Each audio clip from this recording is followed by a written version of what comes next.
Mesdames, Messieurs, bonsoir et bienvenue. Bienvenue à ce énième numéro, à cette énième édition de Regard Social. Des jeunes filles qui vont en mariage à un âge précoce, des jeunes filles mineures forcées à prendre pour époux un homme contre leur volonté, c'est une réalité sociale.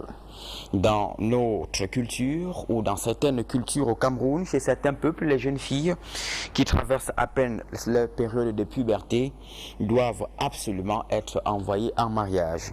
Nous en avons rencontré et elles sont d'ailleurs très nombreuses à s'être retrouvées dans une relation au gré de leurs parents et évidemment contre leur consentement. Elles sont malheureuses, parfois très malheureuses d'ailleurs, pour celles que nous avons rencontrées, d'en vivre plutôt un calvaire. Cependant, il y en a qui réussissent tout de même à construire, à bâtir leur foyer. Il y en a qui échouent, comme cette jeune fille de 14 ans qui est aujourd'hui divorcée, mère de 2 enfants, avec derrière elle 2 années de mariage. Vous l'écouterez dans cette émission, nous l'avons rencontré à Maroua. Maroua, dans la capitale régionale de l'extrême nord du Cameroun. Une histoire que ne partagent pas du tout les défenseurs des droits de l'homme et autres féministes pour qui ce type d'union est un abus aux droits de la jeune fille. Une posture que partagent cependant les traditionalistes qui y voient un moyen de cohésion, un moyen de stabilité de couple. Nous nous donnons donc pour suprême ambition ce soir de décortiquer ce type d'union, ce type de mariage, de comprendre ce qu'il convient de qualifier à tort ou à raison de mariage précoce ou encore de mariage forcé. En tout cas, ce sera l'un des axes importants en tout début au sujet de cette qualification, la qualification de ces faits. Nous tenterons aussi de comprendre les conséquences morphologiques, les conséquences physiologiques, les conséquences psychologiques dans une société qui connaît une mutation. Voilà l'axe principal de cette émission. Une émission qui va évidemment donner la parole aux principaux témoins, mais bien sûr aux éclaireurs que nous appelons experts qui devront intervenir en deuxième partie dans cette émission. Alors ce soir, je serai accompagné par Sylvestre Hippolyte-Zangaou. Sylvestre, bonsoir. Bonsoir Eric Fernand. Alors le mariage précoce, vous n'en vivez pas, vous n'en avez pas connu, mais c'est une réalité qui débouche parfois sur une frustration des jeunes filles et même des jeunes garçons. C'est d'autant plus réel que dans ma famille, on en connaît, parce que ma grand-mère en a été victime. C'est à l'âge de 10 ans qu'elle va en mariage avec un monsieur qui en avait plus de 30, et elle était carrément une rançon parce que le monsieur avait prêté donc de l'argent au papa de ma grand-mère à l'époque, et ce dernier n'ayant pas pu s'acquitter de sa dette, il a donné sa fille en échange. Voilà comment ma grand-mère allait en mariage à un âge aussi précoce. Donc, c'est une réalité dans les familles africaines, c'est une réalité dans ma famille, c'est une réalité dans d'autres familles au Cameroun. Mais on a beaucoup plus l'impression qu'avec l'évolution de la société aujourd'hui, avec la modernité qui prend corps dans notre pays, les jeunes sont les premiers à s'opposer aujourd'hui à ce genre de pratique, même si ce n'est pas toujours facile, parce que derrière, il y a les pressions familiales qui sont toujours présentes, et ces pressions qui sont accompagnées d'un certain nombre de chantages. Vous ne le faites pas, on ne vous envoie pas à l'école, vous n'êtes plus de la famille, vous êtes rejeté. Donc vous l'indiquez tout à l'heure, elles souffrent dans leur chair, celles-là qui sont passées par cette voie pour finir dans un foyer. On a vu qu'au fur et à mesure, elles évoluaient. Parfois, le mari représentait pour elles, pas un mari, mais un papa, parce qu'elles n'ont pas eu le temps de se développer aux côtés de leurs parents. Dans des cultures au Cameroun, bien évidemment, on donne raison à cela, mais respect de la culture veut-il absolument dire la norme des choses, veut-il absolument dire raison? C'est important ce soir. Donc, nous donnons la parole aux experts, qui sont les premiers, surtout ceux qui ont décidé de se lancer dans le combat pour sauvegarder les droits humains, sont les premiers à dire non, ce genre de pratique ne devrait pas passer. Très bien. Alors, mesdames, messieurs, Regard Social ce soir, c'est au moins 3 articulations majeures. La première articulation, c'est bien les nouvelles des cas sociaux. Il y en aura de nouvelles fraîches d'ailleurs, avec des images assez fortes. Et bien sûr, un reportage exclusif sur la pratique du mariage précoce dans le septentrion camerounais. Et bien avant tout cela, le témoignage. Installez-vous confortablement, ne bougez plus. À tout de suite.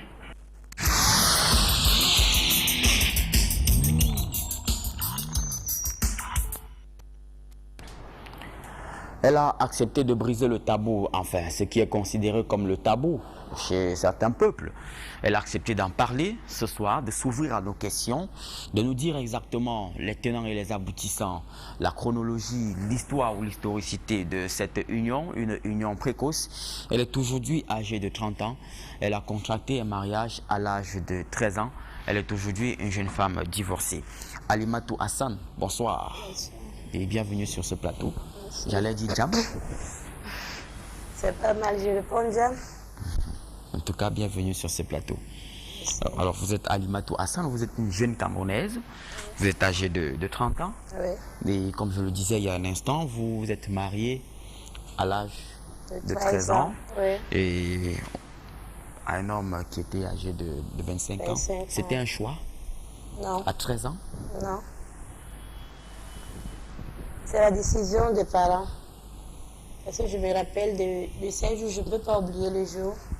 Un matin, je suis rentrée de l'école coranique. Mon papa m'a appelé. Il m'a dit qu'il y a un de ses amis, son fils va venir du Nigeria, donc c'est mon mari là-bas. Et je n'avais pas le choix de refuser. J'étais très naïve, je ne savais pas ce qu'on appelait mariage. Quand il m'a dit c'est après d'une semaine, on a fait le mariage. Et c'est comme ça que je me suis mariée. Je ne savais pas qui il était. Je lui ai vu enfin. Je lui ai vu comme aujourd'hui, le lendemain, on a attaché le mariage. Donc je ne le connaissais pas, je ne savais pas qui il était. Je n'ai jamais causé avec lui-même. J'ai commencé à causer avec lui étant chez lui. Dans un Comme beau ça que j'ai jour, appris votre ce papa mariage. vous dit qu'il vous a trouvé un mari. Et c'est tout. Et au bout d'une semaine, vous faites la rencontre du monsieur. Oui, oui. Et le lendemain, vous vous mariez. Ouais. Et vous vivez ensemble. Oui. Et les premiers jours du mariage, c'était comment? Qu'est-ce qui s'était passé? C'était... Ça devait se passer comme vous connaissez. On ne se connaissait pas. Je lui regardais complètement comme ça, il me regardait aussi. Mais il venait vers moi avec les paquets de viande, les poulets brisés, mais je n'avais pas le temps de ça parce que absolument je ne le connais même pas. Et je Toute ne veux jeune. pas qu'il vienne vers moi. Il vous faisait beaucoup de cadeaux. Oui, beaucoup. Et toute jeune, c'était bien pour vous, c'était appréciable. Jusqu'à là. C'est comme ça qu'on a commencé. En plus d'un an avant que je me suis laissée, j'ai commencé à suivre comme il voulait. Et c'est comme ça que ça a commencé. Alors, Ah, vous au n'avez début, même pas eu c'était le dur. temps de connaître le nom de votre mari. Il a J'étais- fallu du temps pour maîtriser C'est ça. à la maison. Parce que tous les jours, c'était la bagarre. Dans la soirée, déjà, comme ça, il est au salon, je suis dans la chambre. S'il revient dans la chambre, je suis au salon. Comme ça, quand on faisait les petits films là, jusqu'à... J'ai lâché, on s'est connus comme ça. Parce que je n'avais pas le choix. Pourquoi ce jeu-là? Qu'est-ce qui expliquait? Mais je ne le connais pas. Pour une première fois, je me raconte sur lui et sa femme. Et on doit dormir sur un même lit. Moi, je refusais. C'était une première fois, je n'ai jamais connu la truc comme ça. Ça m'est arrivé comme ça, mais ce n'était pas facile pour moi. Il fallait prendre d'abord le temps avant de m'habituer avec qui j'étais, de le connaître qui il était, doucement. C'est comme ça qu'on a commencé. Mais avec le temps, il a quand même patienté. Il a pris le temps aussi de suivre ma façon. Jusqu'à ce que je me suis donné la tête. Ok. Alors, c'était il y a 18 ans. Parce que vous avez vécu sous ce toit pendant 18 ans, mais aujourd'hui, vous êtes divorcé. Ouais. Quelles en sont les causes? Je sais pas. C'était vraiment l'enfer. C'était pas facile. J'ai vécu vraiment. Je sais pas. Je sais Vous n'avez pas comment appris à expliquer. l'aimer en 18 ans? C'est doucement avec l'amour quand il y a trop de problèmes. Parce que tu sais que quand tu aimes, tu supportes tout. Quand tu n'aimes pas, tu fais seulement parce qu'il faut faire. C'est quand je ne connaissais pas ce qu'était l'amour. Si j'ai appris, c'est toujours là-bas. Avec ses comportements, j'allais. Mais à un temps donné, avec le monde qui évolue, j'ai changé aussi. À la façon d'avant, à 13 ans, 15 ans, je partais toujours dans mes...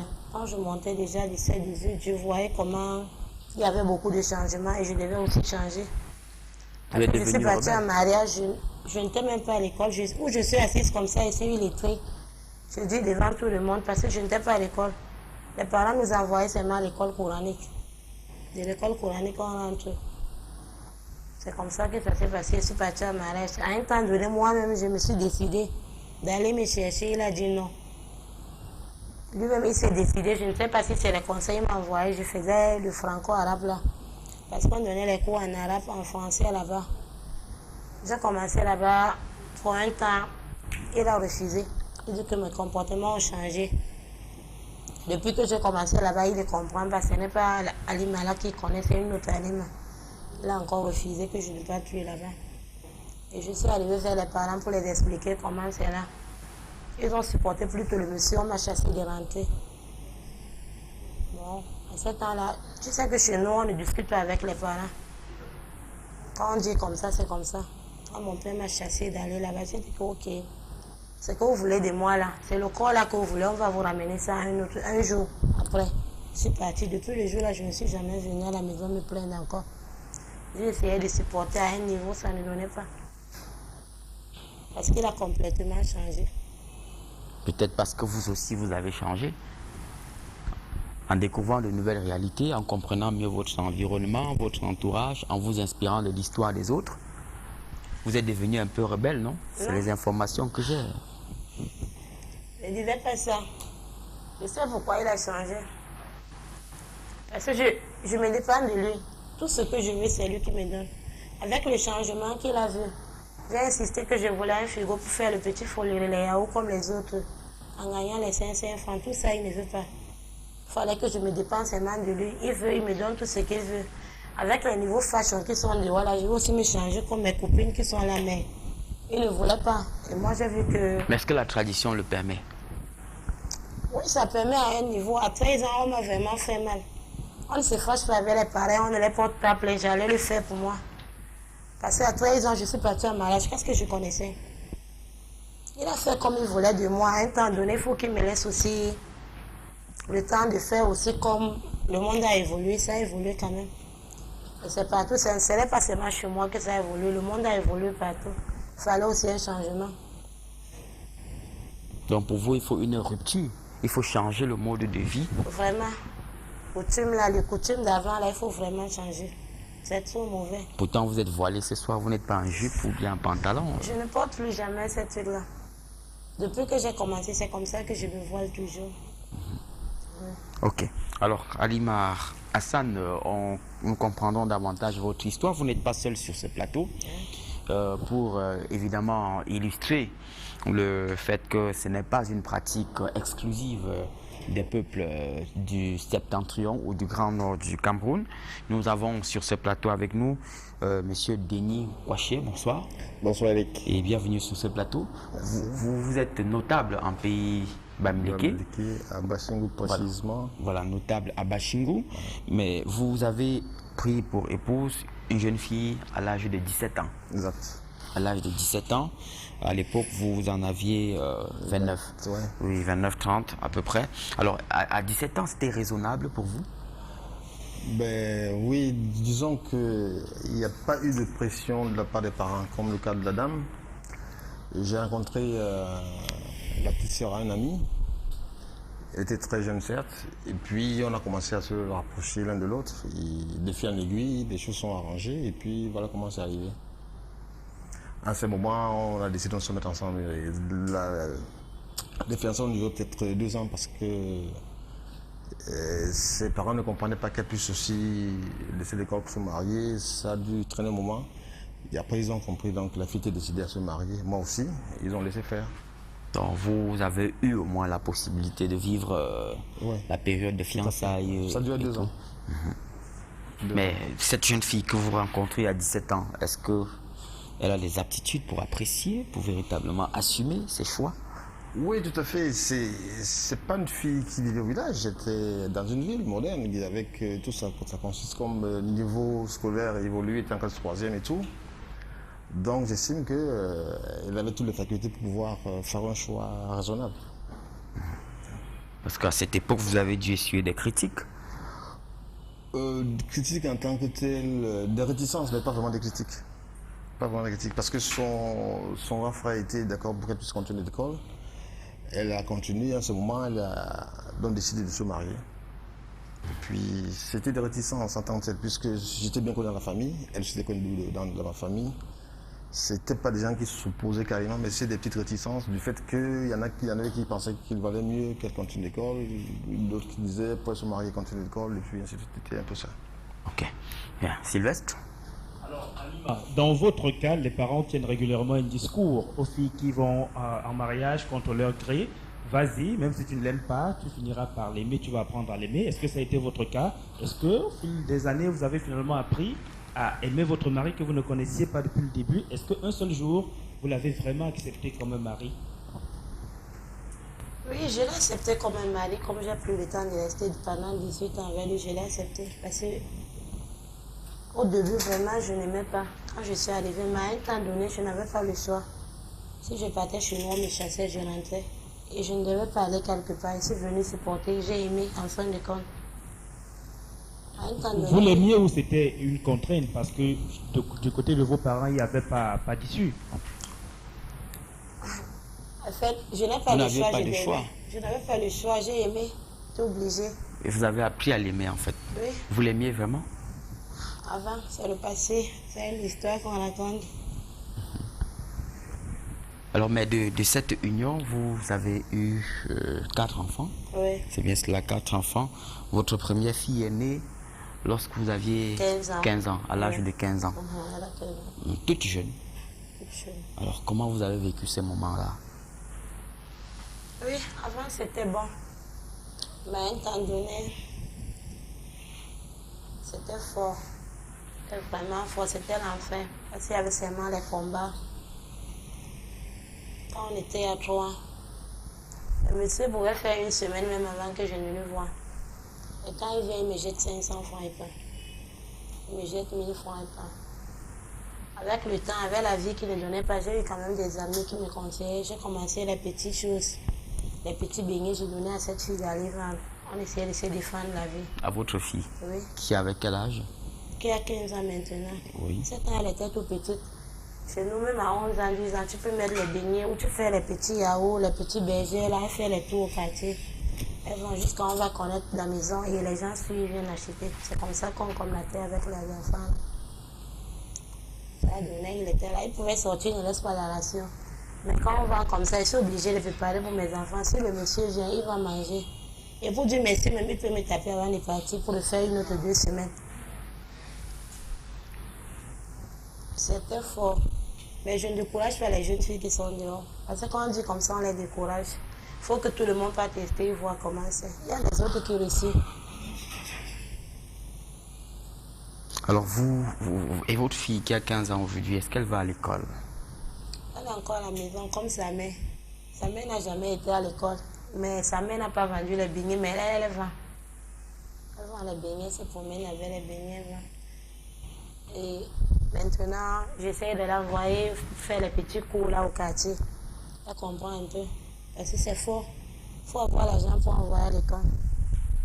Donc, de vos 4 enfants, un seul va à l'école. C'est le dernier qui Le va à Benjamin. l'école. Pourquoi?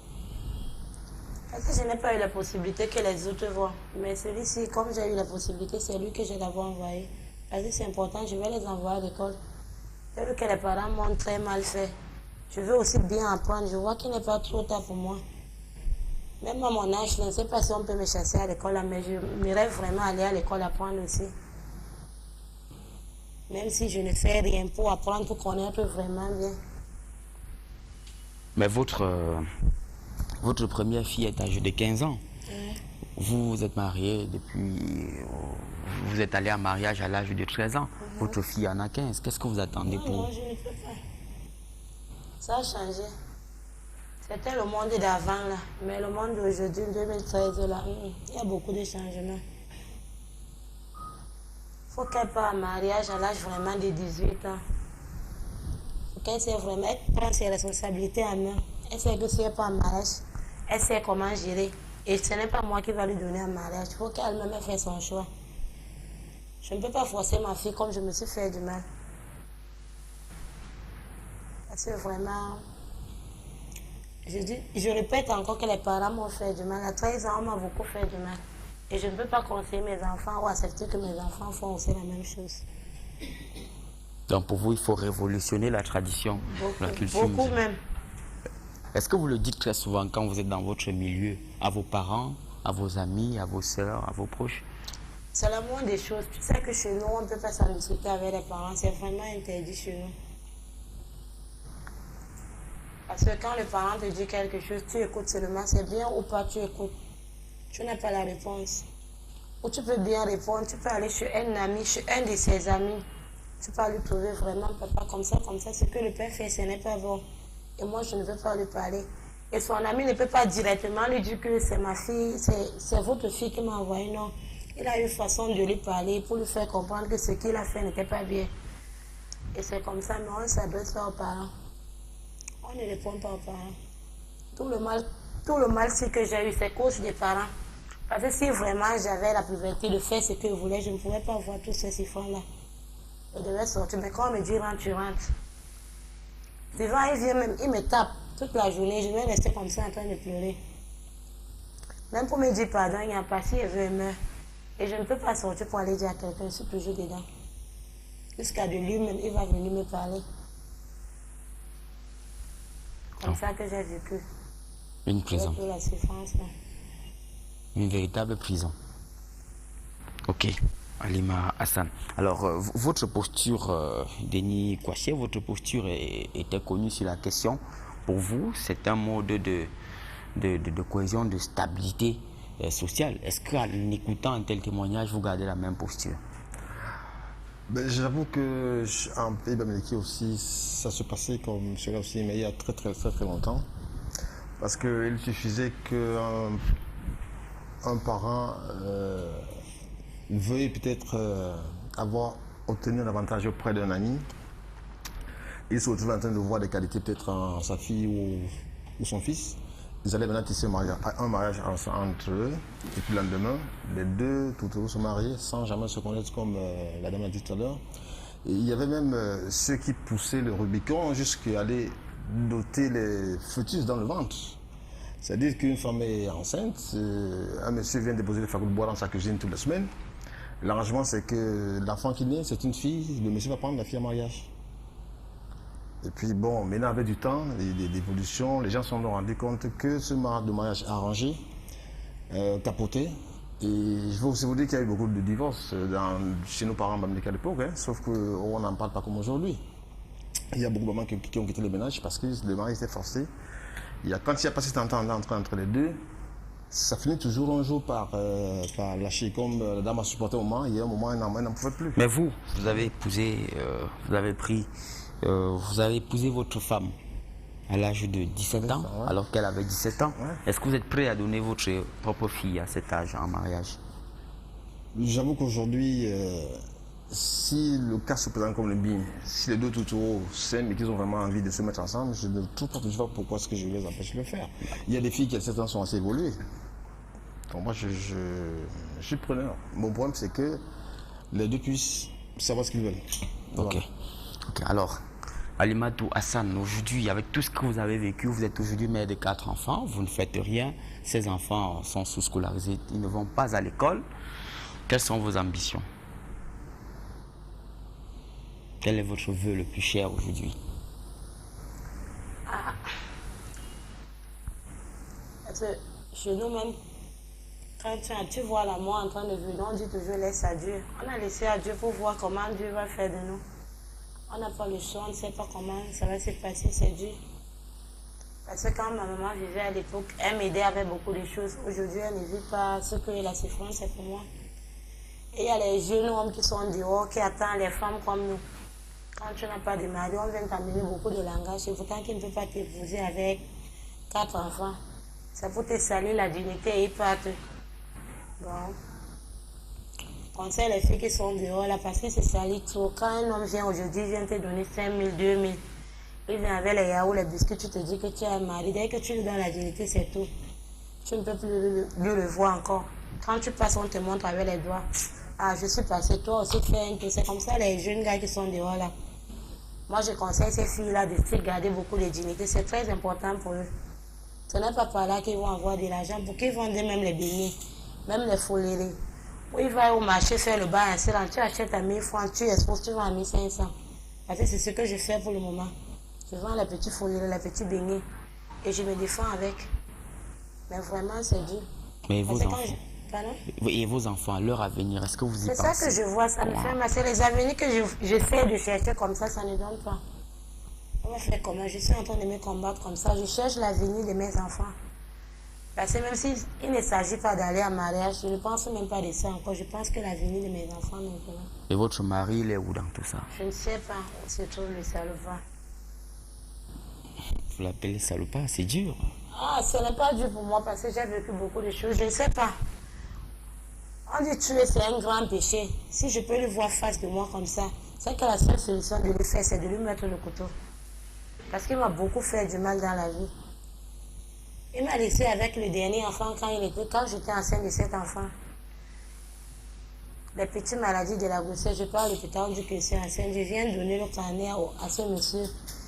Il me dit que lui, il a des avenirs beaucoup à faire. Ce n'est pas seulement pour garder les enfants là. Et comme il a dit, comme les blacks, c'est comme ça qu'il a commencé à faire les choses. Il regardait les jeunes filles dehors. Il est parti comme ça, il m'a laissé à location. Pour déménager dans la maison, il faut qu'on récupère mes télés, mes frigos. Pour payer la location, on va les partir. C'est comme ça qu'il est parti m'abandonner avec les enfants. Parce que souvent, quand j'arrive à la maison, quand je vois mon papa, je regarde les enfants là. J'ai vraiment mal. Parce que c'est lui qui m'a mis dans tous ces problèmes-là. Je ne sais même pas où il est. Mais sa famille est là. C'est seulement la famille africaine. Tu peux voir les enfants, ça c'est la fille de mon grand frère. C'est comme ça finit. Même sans enfant de béni, il n'y a pas. Donc c'est vraiment dur, c'est dur. Alors, quelle est votre position sur ce mode opératoire, cette pratique dans votre culture? Est-ce qu'il faut taire ça, il faut bannir? Il faut tellement bailler. Mais la vie qui a évolué, même les jeunes filles de maintenant n'acceptent pas. Ils se combattent avec les parents. Parce que j'en ai vu deux. On a fait la même chose comme moi. Elle avait l'âge de 20 ans même. Elle dit que non, c'est elle qui fait son choix. Et cause de ça, elle est plus ici maintenant. Elle est au Gabon. Elle a fui laisser la maison, abandonner ses parents. Elle vit avec un autre gars au Gabon. Il faut que les parents comprennent que ce qu'on faisait avant, là, ça a changé.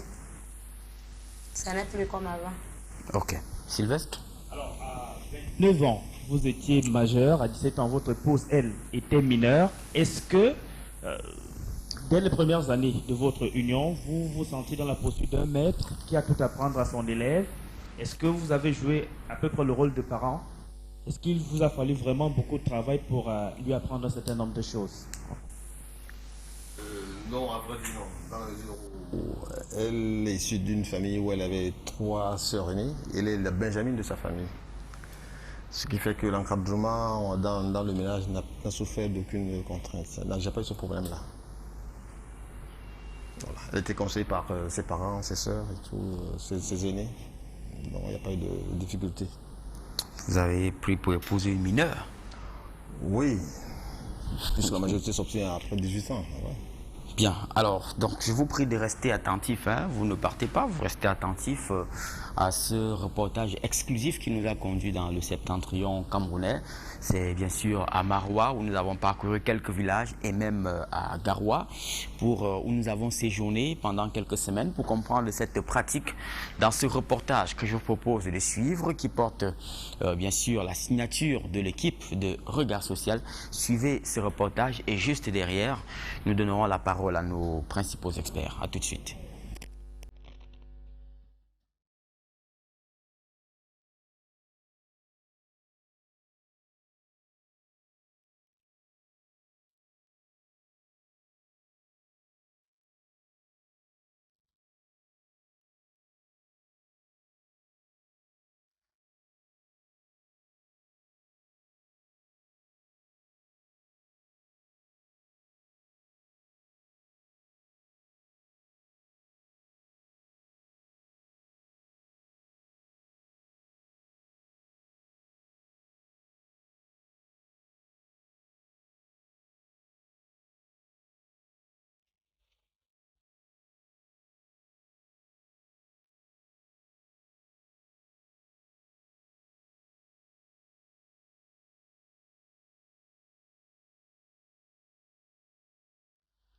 Maroua, capitale régionale de l'extrême nord Cameroun, présente son paysage pittoresque, son visage radieux.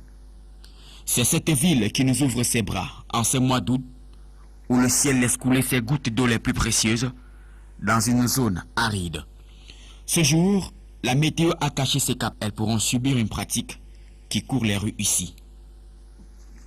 Le mariage précoce. À Maroua, comme dans toutes les villes du Cameroun, il existe des jeunes filles. Mais celles de cette partie du pays prennent dans leur quotidien le risque permanent de tout suspendre. Suspendre leurs activités, leur éducation pour aller en mariage. Céline dévore sa 22e année de vie. À l'âge de 14 ans, ses parents lui imposent d'aller en mariage chez un homme qui amorce la cinquantaine. Fraîchement admise en classe de 6e, elle découvrait la ville de Maroua à la suite d'une affectation professionnelle de ses parents. Je faisais la classe de 6e, je reprenais la classe de 6e. Et en ce moment, on avait affecté mon papa ici nouvellement. Je n'ai pas eu la place dans un lycée. J'ai dû passer l'année blanche. Et en ce moment, j'irai ma maman à vendre du poisson frais. Et là, un boucher a fait ma connaissance là-bas. Et c'est comme ça qu'il a commencé à dire à ma malade qu'il veut épouser sa fille là. Nous, on se dit que c'était comme des blagues. Et subitement, c'est devenu la réalité. Il a commencé à aller voir mon père en cachette. Quand je disais à mon père que ces rencontres avec ce type-là, moi je ne suis pas prête à partir en mariage avec lui. Mon papa me rassurait qu'il ne peut pas donner sa fille en mariage à un boucher. Il faut que je me tienne tranquille. Mes autres soeurs fréquentes, comment est-ce qu'il peut me donner un mariage? Pure superficie. Et Céline était loin de l'imaginer. Un jour, de retour à l'école, elle se voit prise aux griffes d'une famille résolue à faire d'elle l'épouse du boucher contre sa volonté. Et un jour, c'est en août, ils sont venus, ils m'ont pris, c'était le 3 août, ils sont venus me prendre dans la nuit, ils m'ont amené chez le monsieur. Ce sont les gens, puisque c'est un musulman, ce sont les gens qui l'avaient envoyé et mon papa était à la maison ce jour-là. Ils m'ont donné à lui de force. Les gens sont partis avec moi, on m'a amené chez le monsieur avec 2 de mes tantes. Quand je suis arrivée là-bas, j'ai fait 4 jours. J'étais toujours enfermée dedans avec les tantes là. Quand elles voulaient déjà rentrer puisqu'elles devaient faire une semaine. Bon, quand on m'a amené à la maison du type, ils savent que je ne voulais pas. Donc les femmes là me gardaient, c'était que si c'est que je suis seule, je vais devoir m'enfuir. Je ne vais pas pouvoir rester dans la maison du type.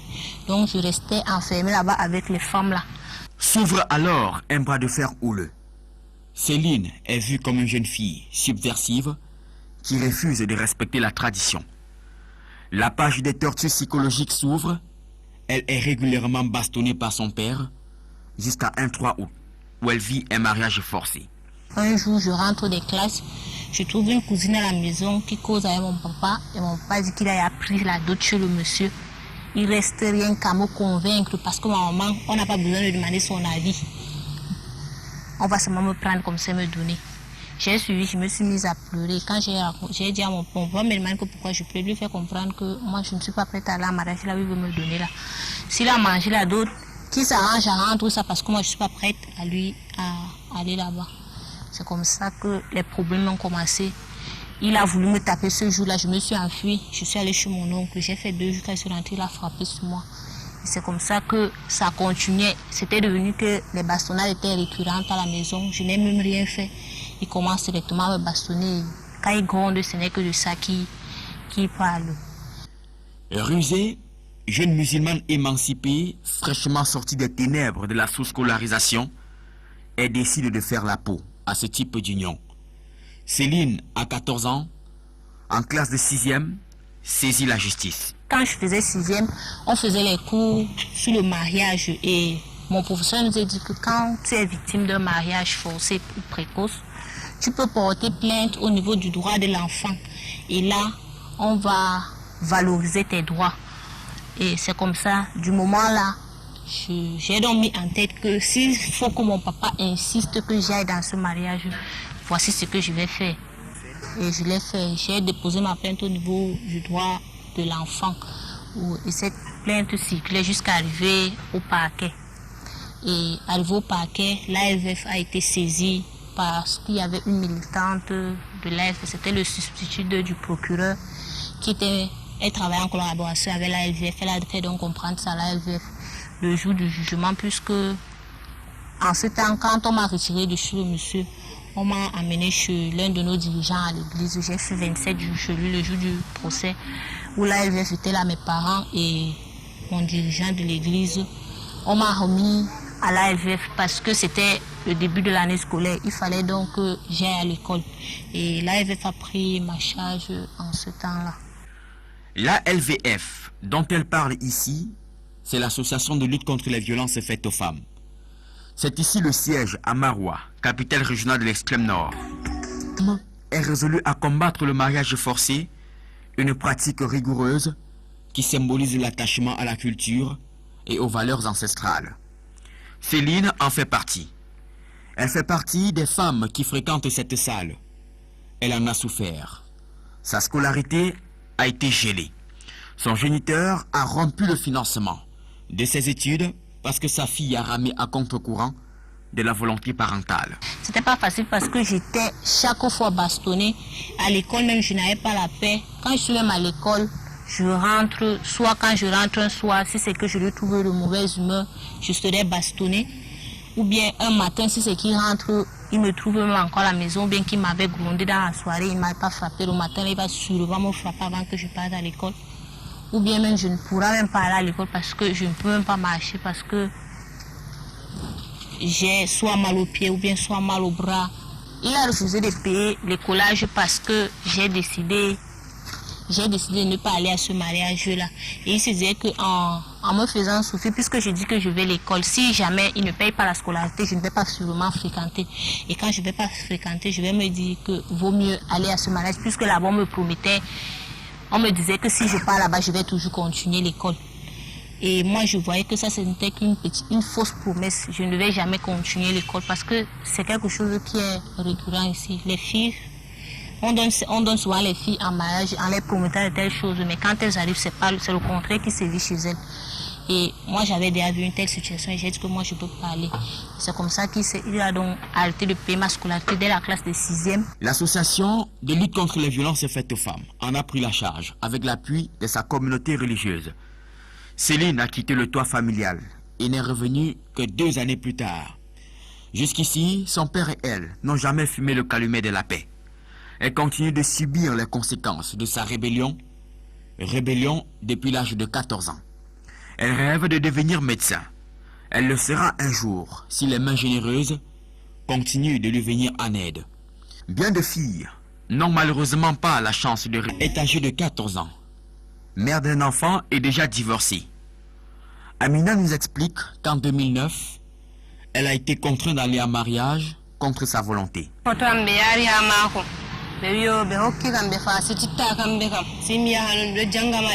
C'est d'abord une photo qui a été envoyée au monsieur, relate-t-elle.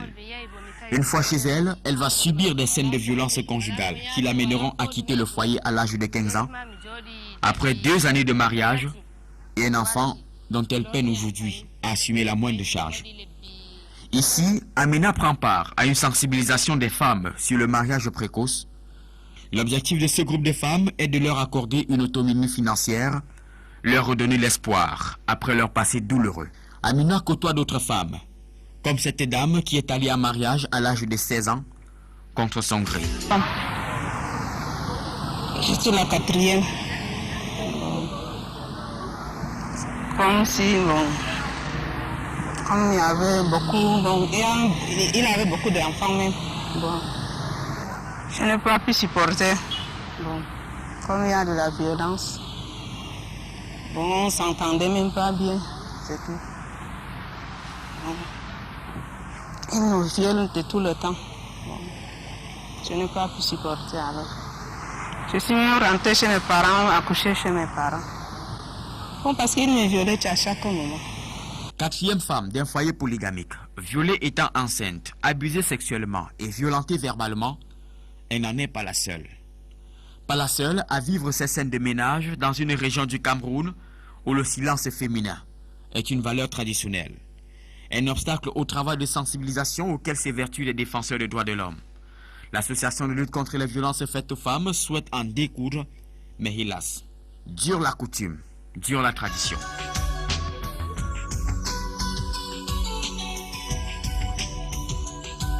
C'est pas facile avec les imams. On ne peut pas modifier leurs textes qui ont été écrits pour eux. C'est-à-dire, ils respectent la tradition et le coutume. Ouais. Est-ce que vous ne subissez pas des menaces? On subit des menaces, mais grâce à l'ALVF, certains imams arrivent à nous entendre. On fait ces sensibilisations pour éradiquer le mariage précoce et forcé qui domine notre région. On veut éradiquer parce que beaucoup de filles sont traumatisées par le mariage précoce et forcé. Cependant, elle s'efforce à sensibiliser, à détruire ces murs psychologiques. La plupart des jeunes filles de cette partie du Cameroun ne vont pas à l'école. Le taux de scolarisation chez elles reste faible. Du coup, les croyances ancestrales circulent dans leurs veines. Les hommes restent des rois et les femmes victimes des pratiques aujourd'hui décriées par des pensées qui suivent le sens du vent moderniste. Maroua est une ville du pays. Cette ville qui regroupe des jeunes filles. De nombreuses jeunes filles qui symbolisent plutôt la richesse dans certaines familles. Les réalités d'ici semblent exclusives. Dans une région qui vit dans la solitude. Partie du sud du Cameroun, pour cette région est un parcours du combattant. Ici, l'équipe se doit de marquer un arrêt et intégrer le mode de vie, les images saisissantes. Ces moments de partage, d'école, d'adaptation, au rythme à l'essentiel. Le quotidien de ces jeunes femmes, mineures pour la plupart, qui s'offrent et qu'on offre en mariage. J'étais très petite, en ce temps je n'avais que 14 ans.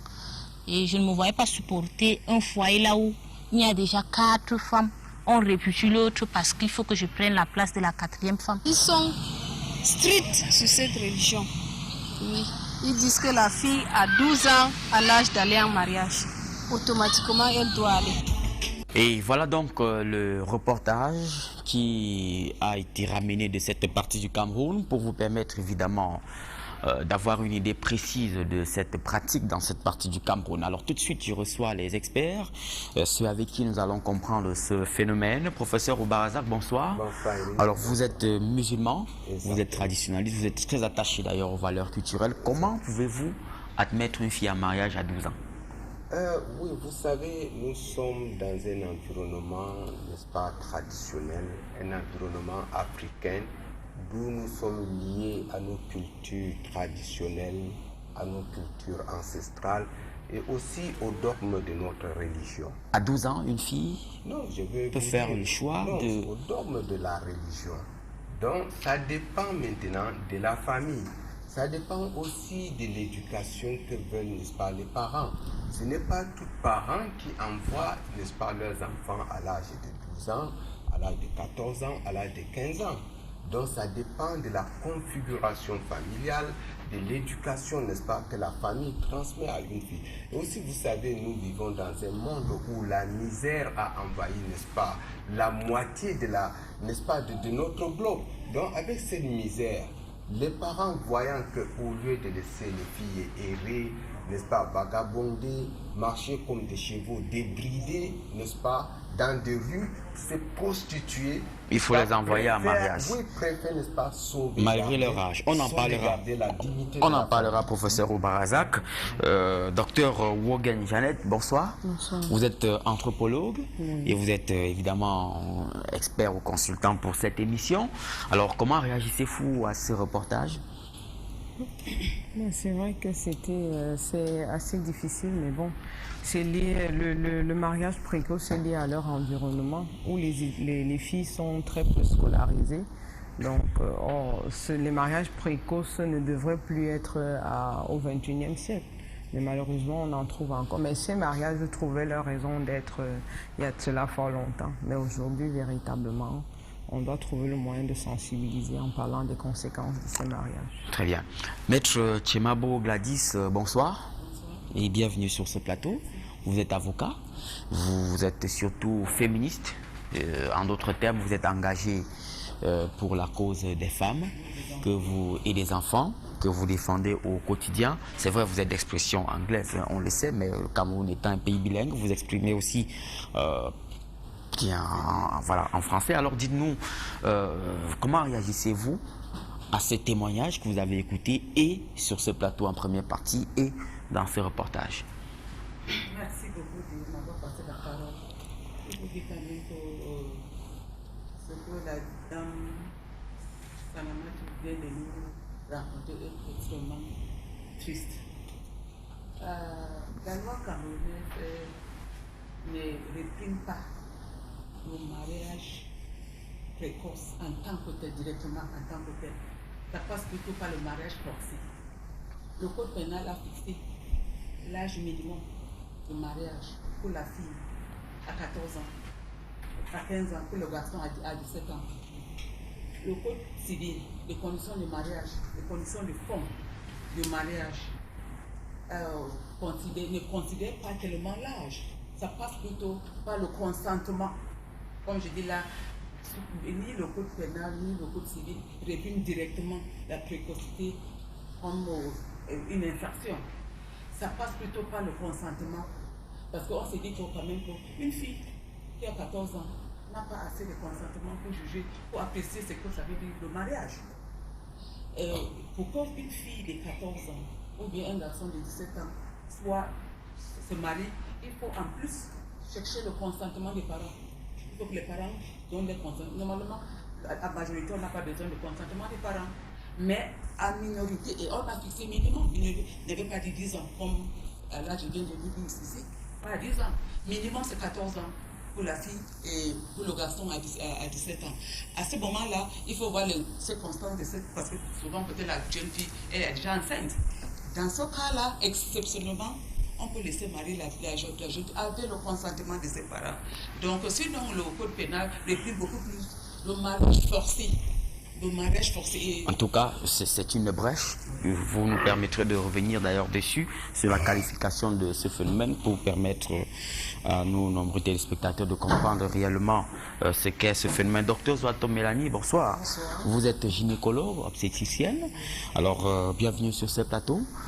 Alors, quelle est votre réaction, votre commentaire à chaud à la suite de ces différents témoignages que vous avez écoutés et regardés dans ce reportage? À la suite de ces différents témoignages, en tant que médecin, je dirais tout simplement que le mariage, c'est le rendez-vous du corps, ça veut dire le rendez-vous des corps et du cœur.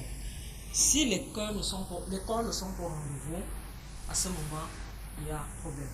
D'où le thème même de mariage précoce. Parce que s'il y a mariage, non pas de mariage tout court, il faut que les deux sujets, les deux individus concernés soient au rendez-vous. Nous avons d'un côté un homme qui est adulte, mature, et de l'autre côté une jeune fille immature, que ce soit sur le plan physique ou sur le plan psychologique.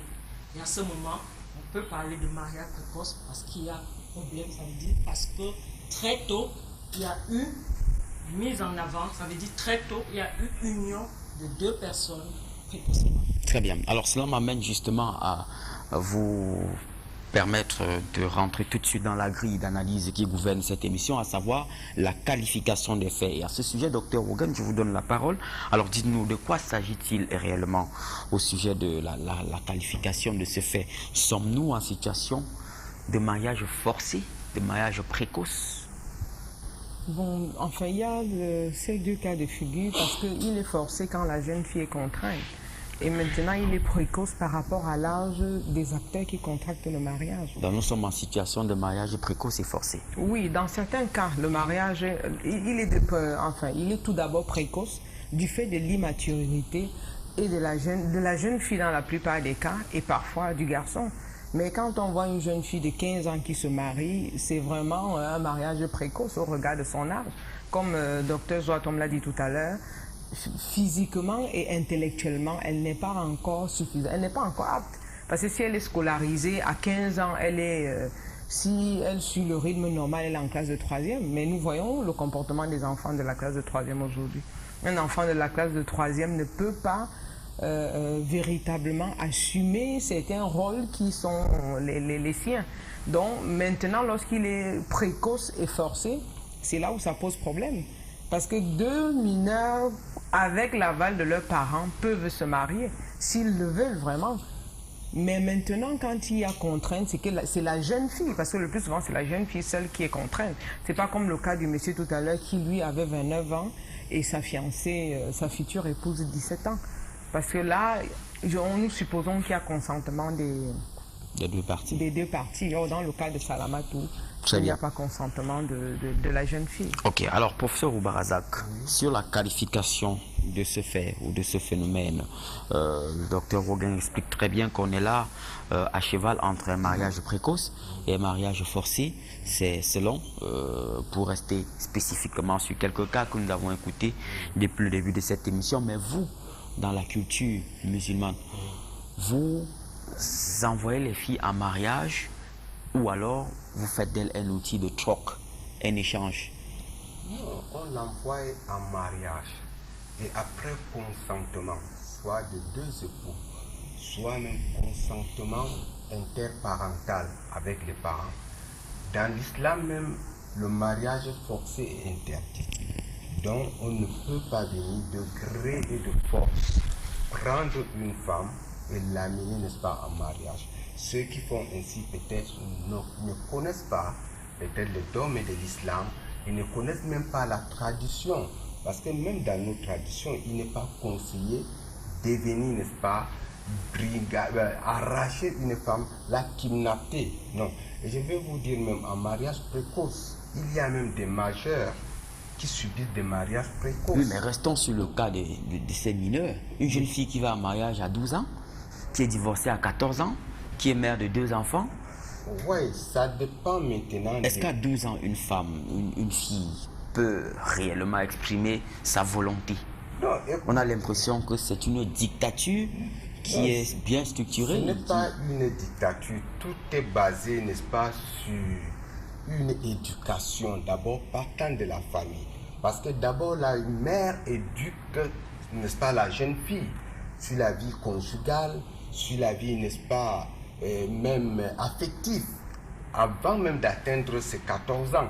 Déjà à la maison, la fille est éduquée. Et arrivé chez le mari, n'est-ce pas, qui prend la fille à peine sortie, n'est-ce pas, de la puberté. Lui, il n'arrive pas aussi du coup comme ça dans les rapports sexuels. Parce qu'il y a des préliminaires. Il faut aussi enseigner à la fille certaines postures.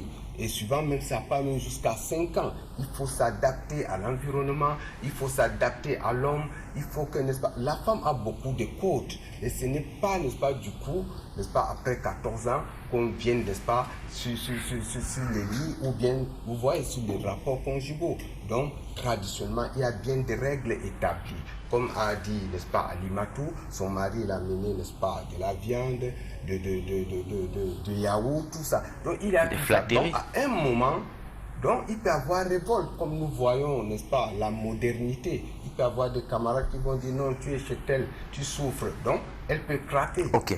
Alors, Maître Chemabou, vous comprenez cette analyse-là? Oui. Je voulais dire qu'il y a nécessairement une corrélation entre la précocité et le consentement.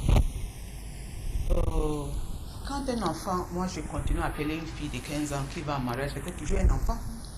Je me demande, je parle avec le contrôle de médecin, je me demande est-ce que dans le corps de cet enfant-là, et c'est là où d'où vient le législateur pour fixer le consentement, parce qu'ils se disent qu'à 14 ans, à 15 ans, on ne peut pas avoir le consentement requis pour apprécier l'institution du mariage. Le mariage est vaste. Il a beaucoup de corollaires, de connotations. À 15 ans, on ne peut pas apprécier, même si le législateur ne punit pas directement la précocité, mais il y a une corrélation positive entre la précocité et le consentement. On ne comprend pas pourquoi un enfant de 14 ans, il ne peut pas apprécier. C'est pour cela que dans les exceptions, nous sommes dans une science sociale. Il y a toujours les exceptions. Dans ce cas-là, il faut nécessairement que les parents assument les tutelles. Les parents assument ce consentement que les enfants n'ont pas. C'est une exception, ce n'est pas la règle. Quand le professeur dit on amène un enfant, la fille va en mariage et on l'amène petit à petit. Moi, je me demande pourquoi on doit amener cet enfant petit à petit chez son mari. On pouvait l'amener petit à petit chez ses parents. Toute cette instruction-là qu'à l'âge du prétend au mariage, le mari donne. On n'a pas besoin d'avoir envoyé cet enfant-là dans cette institution pour apprendre là-bas. On pouvait apprendre ces choses-là chez ses parents. Alors, qu'on ne nous dise pas que c'est vrai, mais il faut aller doucement, à 14 ans, c'est vrai, mais on ne saute pas sur les relations sexuelles.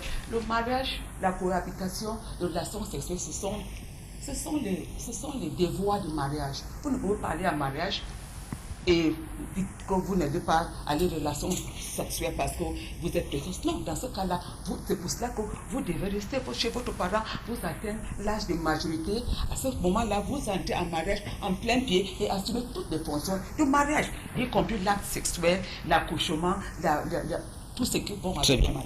Alors, docteur Zouatom, est-ce qu'à cet âge-là, à 12 ans, 13 ans, 14 ans, 15 ans, la fille est prête morphologiquement, psychologiquement, pour consommer le mariage? Effectivement, si le mot précoce a été utilisé, c'est parce que ces filles ne sont pas prêtes morphologiquement et psychologiquement. Morphologiquement, c'est pour dire quoi? Pour vous dire que même la sexualité sur le plan...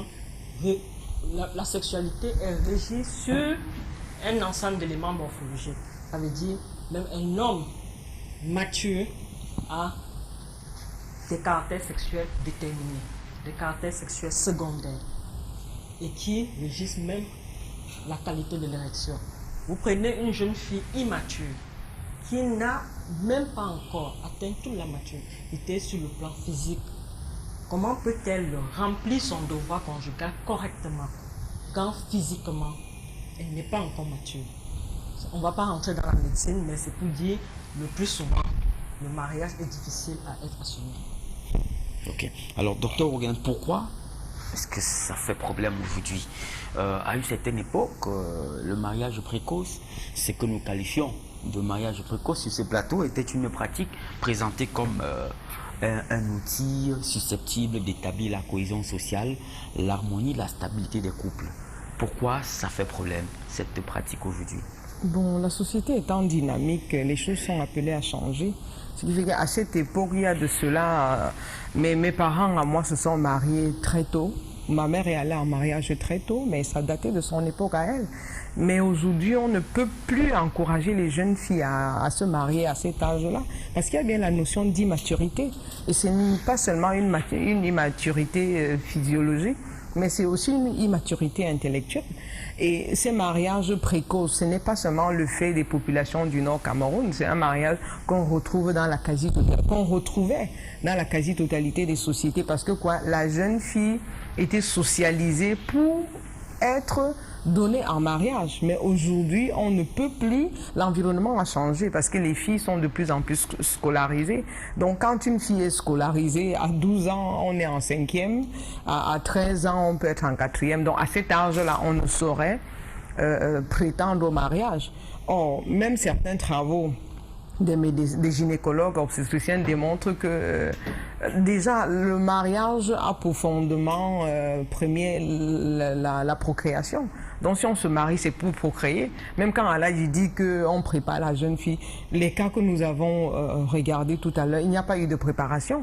Parce que quand il y a un mariage, ça suppose qu'il faut consommer ce mariage. Et qui dit consommation dit grossesse et accouchement. Donc, cette fille-là, le médecin certainement en parlera, il y a des fustules obstétricales liées à cette précocité.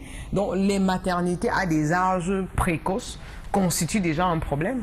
Donc, pour ma part, la principale conséquence, c'est cette maturité, c'est cette procréation précoce, parce qu'on force un peu les organes du corps et on se retrouve dans des problèmes. Donc, le mariage précoce avait sa raison d'être il y a de cela un certain nombre d'années. Ce n'était pas un problème véritable, mais la société évolue, donc on gagne à changer cette manière de fonctionner et à sensibiliser les gens sur les conséquences de ces mariages précoces. Alors, professeur, qu'est-ce que vous entendez par préparation? Vous voyez bien que on n'est pas tout à fait unanime sur le principe de la préparation de la jeune fille. Moi, je parle, n'est-ce pas, de la tradition, comment ça se passe. Ça se passe comment? Non, on la prépare comment? On la prépare psychologiquement, même physiquement, à accepter un homme. Parce que le mariage n'est pas un jeu. Dans la tradition, c'est sacré. Il faut amener la jeune fille à comprendre qu'est-ce que le mariage. Et comment vous développez donc, comment vous expliquez par exemple la posture de rébellion, la posture de rebelle qu'a développé notre témoin de tout à l'heure, Halima Hassan par exemple? Non, là c'est un cas isolé. Elles sont nombreuses comme ça, vous en avez vu à Maroua aussi. Elles ne sont pas nombreuses, là c'est un cas isolé. Je vais vous dire que, n'est-ce pas, la majorité des femmes, n'est-ce pas, de la région sahélo, n'est-ce pas, islamique, n'est-ce pas, se marient plus tôt. Et même si vous constatez le taux du VIH, c'est, n'est-ce pas, moins, n'est-ce pas, dans l'extrême nord, le nord. Ce n'est pas exact. Non, c'est exact. Ce n'est pas exact. Les statistiques. Donc, ce qui fait qu'il y a quelque part que, n'est-ce pas, la culture est sauvegardée, la prostitution. Ceux que vous voyez errer en route, ce sont ceux-là qui ont l'ambition de venir dans des grandes villes comme Yaoundé. Vous semblez vouloir soutenir l'esprit conservatiste de la tradition. Mais quand vous allez à Maroua, dans une ville comme Maroua, c'est juste une parenthèse, vous fréquentez la rue de Domayo. Vous voyez les activités auxquelles les jeunes filles sont exposées, les cas de prostitution, etc., qui sont voilés. Est-ce que la société ne mute pas? Est-ce qu'il n'y a pas lieu de revoir toutes ces pratiques? Écoutez, monsieur, là, il y a la préparation. Donc, si elles ne sont pas préparées psychologiquement chez leurs parents et aussi psychologiquement par le mari, parce qu'il y a des maris aussi voyous qui ne connaissent pas, n'est-ce pas, ce que c'est la femme. La femme est comme un océan où l'homme, n'est-ce pas, devra même étudier, même les femmes majeures. Ce n'est pas n'importe quelle femme, n'est-ce pas, qui est habilitée à rester en mariage. Il y a des femmes majeures qui arrivent en mariage, elles font même 6 mois, 7 mois, elles sortent. Donc, ça, ce sont des cas isolés. Même les femmes mariées, si elles ne sont pas éduquées, n'est-ce pas, dans le sens de l'amour, c'est-à-dire c'est un mariage précoce. Très bien. Sylvestre? Docteur Zouatomo, en préparant cette édition, je suis tombé sur le rapport d'une ONG américaine qui a fait une étude sur le mariage précoce en Afrique et précisément au Sénégal. Et cette étude révèle qu'au Sénégal, justement, 71% des filles qui sont allées en mariage de manière précoce finissent par être instables dans leur foyer. Le rapport parle précisément de l'infidélité. 71% des filles au Sénégal qui sont allées en mariage de manière précoce finissent par occuper leur mari dans le foyer. Et l'une des raisons, c'est parce qu'elles n'ont pas un appétit sexuel en couple et du coup, elles sont obligées parfois d'aller vivre d'autres horizons à l'extérieur du couple. Déjà, dans ce cas de mariage précoce, le plus souvent, il n'est même pas question d'amour. Ça veut dire que la jeune femme se trouve propulsée dans un mariage où elle doit remplir son devoir de femme, d'épouse. Et le plus souvent, non préparée, elle se révolte comme le cas de Salimatou. Et il n'y a jamais eu le temps de dire qui est-ce que j'épouse, est-ce qu'il n'y a pas de place pour l'amour dans ce type de mariage. Il faut savoir que le vécu sexuel de ces femmes est souvent très douloureux, difficile, avec le plus souvent une douleur sexuelle qu'elles portent tout au long de leur vie. Et cette douleur sexuelle qu'elles portent tout au long de leur vie, avec douleur psychologique intense qui les guide tout au long de leur vie de femme, les amène à rechercher, à la quête permanente de cette, de cet amour et même de ce plaisir sexuel. Et qui peut les amener à être instables même dans leur vie de femme et passer de mari en mari. Ok, donc finalement, c'est aussi une source d'infidélité, docteur Ogué. Par rapport à ce cas-là, je disais tout à l'heure, quand on observe nos familles, je ne vois pas les parents en train de faire asseoir les jeunes filles pour leur dire quand vous serez mariés, voilà le comportement qu'il faut avoir. Le plus souvent, les jeunes filles observent leurs parents et découvrent de certaines choses quand elles sont mariées. Parce que quand on socialise la jeune fille en lui disant qu'elle doit tenir son foyer propre, s'occuper de sa famille et écouter son époux, mais on ne lui dit pas un certain nombre de choses qu'il y a à faire. Donc on nous dit ici que les jeunes filles sont préparées. C'est pas un fait des populations du septentrion, la préparation au mariage. Dans nos cultures en général, on observe le parent et le moment venu, on s'engage aussi et on découvre au moment où on est marié, dit qu'on est préparé. Je n'ai pas cette impression que les gens soient préparés. Spirituellement, et même moralement, et même physiquement. Non, physiquement, en quoi est-ce que... Puisqu'on ne demande même pas le consentement. Même des adultes qui s'engagent à se marier, il y a des conflits. Combien de fois, lorsqu'il n'y a pas consentement de la personne? Parce que la jeune fille, on lui dit, tu vas en mariage. Donc, le cas de Salamatou n'est pas un cas isolé. La prostitution, ça existe dans le septentrion. Donc, le taux de divorce est suffisamment élevé parce que les premiers mariages sont contractés. Mais après, on divorce pour contracter de nouveaux mariages. Et il y a des travaux là-dessus. Il vous suffira de lire Femmes du Cameroun. Vous verrez combien les femmes... le nombre de femmes qui divorcent parce qu'elles ne sont pas satisfaites. Et on va de mariage en mariage à la quête d'un meilleur parti. Non, docteur, moi je vous dirais que peut-être elles sont insatisfaites par des moyens, n'est-ce pas, matériels. Parce qu'à nos jours, le mariage aussi est concrétisé par les matériels. Si vous êtes pauvre aujourd'hui, n'est-ce pas, que vous soyez un jeune, n'est-ce pas, miséreux, avec un adulte, n'est-ce pas, heureux, la jeune fille préfère, n'est-ce pas, suivre cet adulte heureux que de suivre, n'est-ce pas, un jeune miséreux, quel qu'en soit ses potentialités. Donc actuellement, même le mariage est basé sur le matériel. Mais nous parlons du mariage précoce. Non, on parle du mariage précoce. On peut aller précocement aux guises de matériel. Non, mais non, c'est vrai, précocement, sans être... Je respecte beaucoup la tradition. Nous avons... on a notre tradition quelque part. Et la loi et la justice, c'est la somme. La justice, c'est quoi? La justice est là pour réguler le comportement des gens dans la société. Et c'est quoi? C'est la somme de ce que le médecin vient de dire, ce que l'anthropologue vient de dire, ce que la culture. Moi, je dis ceci. Le Cameroun a ses règles, ses lois. Le Cameroun a déjà ratifié des conventions internationales sur la femme, sur le droit de l'homme, qui implique quoi? On a le droit d'aller à l'école. À 15 ans, on est précoce. On se demande à 15 ans, est-ce que l'enfant ne doit pas être à l'école pour jouir de ses droits de l'homme? Parce que c'est ça, le droit de l'homme. Ça veut dire que j'ai le droit à l'éducation, ça veut dire que je dois aller à l'école. Mais la question que je me pose, il y a une contradiction entre la tradition et ce droit de l'homme-là. À 15 ans, quand je dois être à l'école, au collège, en 4e, en 6e, qu'est-ce que je suis en train de faire en mariage? Donc, il est question de choisir. Si on continue avec cette tradition, forcément, on viole la convention, les traités, les conventions que le Cameroun a signé, qu'on a ratifié, qui devient loi chez nous. Moi, je respecte, comme je viens de dire, je respecte les traditions, mais il faut bien choisir quelles traditions sont bonnes pour nous. Les choses ont évolué. Et avec le droit de la femme, il faut aller il faut que la femme s'épanouisse. Comment? Quel est le moyen? Comment on peut atteindre cet objectif d'épanouissement si on reste dans les traditions obsolètes et qui sont déjà... Donc, moi, je dis non, on ne peut pas. Le Cameroun a déjà signé des conventions internationales qui sont ratifiées et qui sont applicables dans nos tribunaux.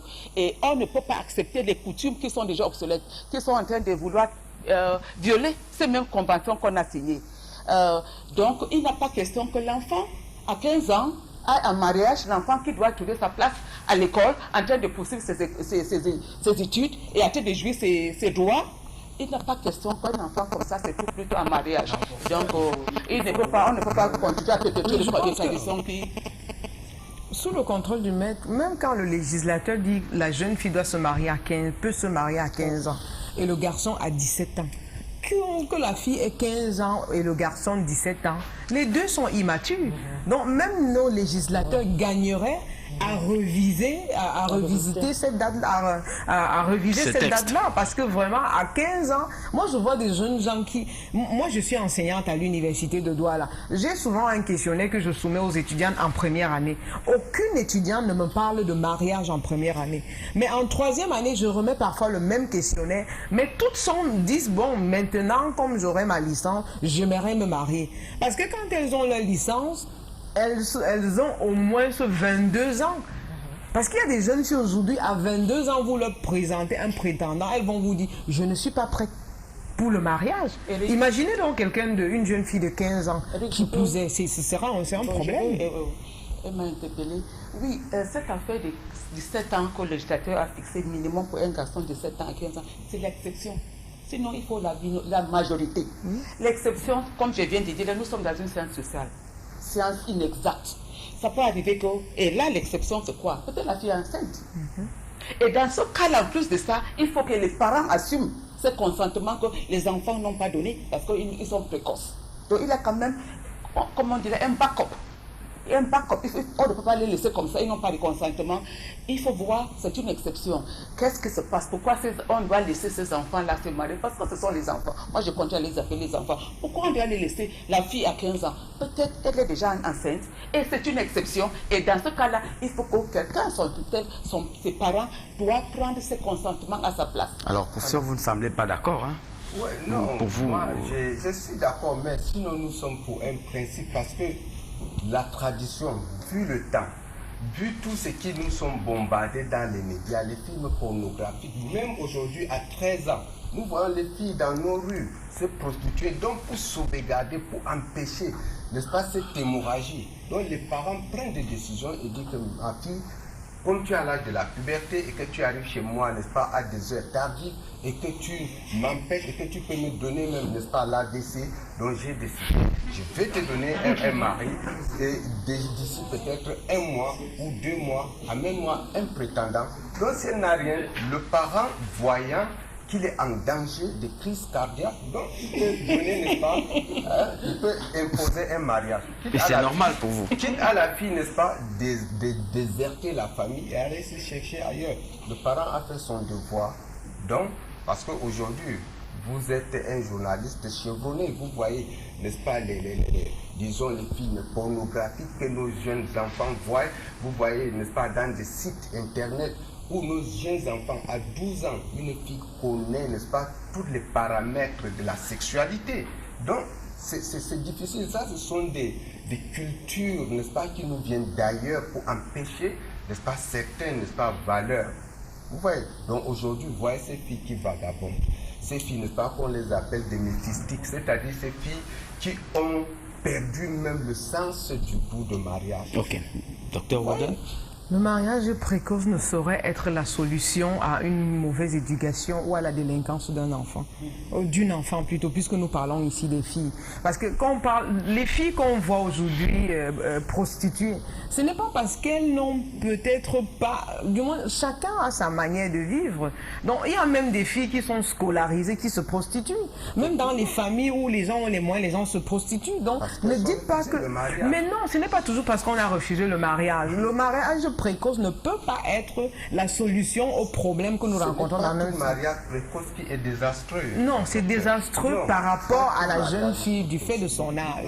Parce que quand on se marie de manière précoce, physiologiquement, on ne peut pas véritablement assumer une grossesse. À ce sujet, professeur, je vous suggère d'écouter l'analyse du docteur Zwatom sur la question quels sont les risques en quoi une jeune fille de 10 ans, 12 ans, une mineure en fait, disons-le comme ça, qui va en mariage. Donc, comme on évoquait tout à l'heure, dans le cas de mariage précoce, il y a 2 cas de figure. Soit la fille, sous la pression de la famille, se soumet au mari. Et aussi, si on a un mari patient, donc nous avons des situations qui se mettent en route progressivement, comme a expliqué Salamatou, progressivement, jusqu'à ce que la femme rentre dans sa sexualité après plusieurs années dans le mariage. Ça, c'est des cas exceptionnels, il faut dire. Malheureusement, dans la majorité des cas, l'homme est impatient, la famille est impatiente, le mariage doit être consommé. La fille, malheureusement, se trouve propulsée face à des responsabilités dont elle n'est pas préparée, dont elle ignore complètement. Donc, face à cela, la violence s'installe le plus souvent. Et qui dit violence veut dire le plus souvent viol. Et ces filles, le plus souvent, sont violées par leur propre conjoint à répétition. Et il en découle le plus souvent les traumatismes physiques. Les traumatismes physiques, c'est quoi? Nous avons souvent à la garde une jeune fille qui arrive avec une plaie franche, ouverte, complète du vagin, avec parfois une atteinte du rectum. Donc voilà ces jeunes filles qui vont porter tout au long de leur vie un traumatisme physique, des séquelles physiques tout au long de leur vie et qui leur rappellent leur propre, j'avais dit leur vécu, les premiers instants de leur vie sexuelle. Et imaginez, c'est toute une vie qui est gâchée. Secondairement, ces traumatismes sexuels vont engendrer également des infections. Vous allez sourire, mais je reçois souvent en consultation ces femmes, c'est une jeune femme, très jeune. Quand je dis très jeune, qui ont des infections vaginales à répétition. Ces infections vaginales à répétition, dont on le sait sur le compte de quoi? Le plus souvent, le mari ne sait quoi vous dire, la pauvre jeune femme ne sait quoi vous dire, mais c'est les traumatismes à répétition. Et ces infections sont traitées tout au long de la vie, mais c'est les traumatismes à répétition. Et dans un troisième temps, nous avons malheureusement le corollaire qui est les maladies sexuellement transmissibles, les IST, donc l'infection à VIH et tout le reste, chlamydia et consorts. Le professeur estime que le taux n'est pas très élevé. Mais le taux est très élevé, malheureusement. Détrompez-vous, je suis gynécologue. Aujourd'hui, je ne peux pas dire que le taux est plus élevé dans le septentrion, mais le taux est élevé dans la population générale. Aujourd'hui, on ne peut plus dire c'est telle zone, telle zone. Il y a aujourd'hui une homogénéité dans la population. Très bien, l'une des conséquences. Alors, vous avez Pas écouté... seulement à cause de mariage précoce, il y a aussi, n'est-ce pas, ces viols de jeunes filles. Il y a aussi des gaillards qui kidnappent même des filles, qui font d'enlèvement. Vous êtes, je pense que vous êtes juriste. Il y a aussi ce qu'on appelle les viols. Il y a ce qu'on appelle, n'est-ce pas... Oui, mais au-delà de tout ça, professeur, est-ce que vous avez écouté le risque?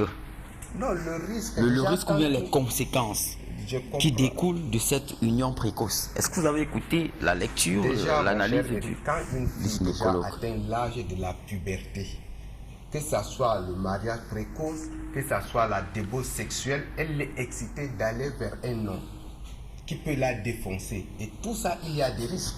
Ce n'est pas seulement au niveau de mariage, n'est-ce pas, précoce. Vous pouvez avoir votre fille, elle n'est pas mariée, mais qu'elle atteint l'âge de la puberté, elle a l'envie. Elle est aussi, n'est-ce pas, excitée par ces films érotiques qu'elle voit. Donc, normalement, elle doit sortir. Elle doit se faire, n'est-ce pas, peut-être violer. Et tout cela, il y a des risques. Ne voyons pas seulement le côté, n'est-ce pas, de mariage précoce. Mais en mariage précoce, le mari peut assumer que d'aller peut-être en rôle ou bien dans des rues contracter des maladies. Alors, est-ce qu'il n'y a pas lieu aujourd'hui de revoir toute l'architecture qui gouverne le mariage dans votre tradition, dans vos cultures? Je vous pose d'abord la question à vous, maître Timabo Gadis. Vous avez établi la responsabilité, enfin, vous avez été interpellé sur la responsabilité du législateur, parce qu'évidemment, le docteur Wogan a fait observer qu'à l'âge de 15 ans, ou à l'âge de 17 ans, il est parfois difficile à un gamin de véritablement prendre ses responsabilités en ce qui concerne le mariage. Est-ce qu'il n'y a pas lieu de revoir? Avant de vous répondre, Eric, moi je dois préciser ceci. Il faut que les gens sachent ceci. Qu'elle est punie de 5 à 10 ans. 5 à 10 ans d'emprisonnement ferme. C'est lui qui perpétue le mariage forcé. Moi, je dis tout à l'heure que le législateur n'a pas beaucoup focalisé sur le mariage précoce. Il a contourné, il a passé plutôt par le mariage forcé. Et le mariage forcé, dans le mariage forcé, les circonstances aggravantes, c'est quand, en plus de ça, il y a un mineur que le code pénal a fixé au-delà de 15 ans pour la fille. Je veux m'arrêter là parce qu'on parle de la fille. Alors, la question... Et le garçon? Bon. Le garçon c'est 17 ans, mais souvent c'est la fille qui est contrainte à se marier. C'est vrai que le législateur a fixé 17 ans pour le garçon, mais pour le cas de ces discussions aujourd'hui, je me dis qu'on est beaucoup plus focalisé pour la fille parce que c'est elle qui est victime. Et comme je continue à dire que les circonstances aggravantes, c'est quand, en plus de mariage forcé, la victime est un mineur. Il faut que ça soit clair. Entre 5 et 10 ans pour mariage forcé. Quand la victime est mineure, c'est encore aggravant, circonstance aggravante. Vous me posez la question si on ne doit pas revoir cette affaire de 15 ans et 17 ans. Moi, je viens de dire tout à l'heure, la tradition, nous inspirons, les sources de la loi, c'est aussi la tradition. Mais comme la loi évolue, la tradition doit évoluer aussi. Avec le temps, on ne peut pas arrêter l'évolution des choses. Il y a certaines traditions qu'on doit maintenir. On a souvent dit, l'homme qui a perdu sa tradition n'a plus de repères. Oui, on a dit ça. Mais il y a certaines traditions qui sont obsolètes. Et c'est vrai qu'on a mis, peut-être on continue à prendre les mineurs, le législateur continue à accepter les mineurs, mais je donne les circonstances dans lesquelles le législateur peut accepter, ce sont les exceptions, ce n'est pas la règle. c'est pas la règle. Alors donc, on ne peut pas confondre, on ne peut pas faire comme si le législateur accepte la tradition. Non, c'est deux choses. Le législateur ne peut pas suivre la tradition, parce que la tradition va au-delà de moins de 15 ans, moins de 14 ans. On parle de la fille si elle se marie à 13 ans. Même avec le consentement des parents que la loi a accepté, on ne peut pas aller au-delà de 15 ans pour la fille. Alors moi je dis ceci, il y a toujours des exceptions, et les 15 ans, ce n'est pas la règle, c'est l'exception. Si par exemple la fille tombe enceinte, la loi exceptionnellement, ça ne va pas passer facilement. C'est une exception. Que la fille se marie, c'est une exception. Et là, c'est maintenant avec l'aval des parents. Toutes choses égales. Quand on est majeur, on n'a pas besoin de consentement des parents. Alors, vous comprenez donc qu'il y a lieu de revoir quand même. Il faut réviser les pratiques sur cet aspect-là. Qu'est-ce qu'il faut réviser?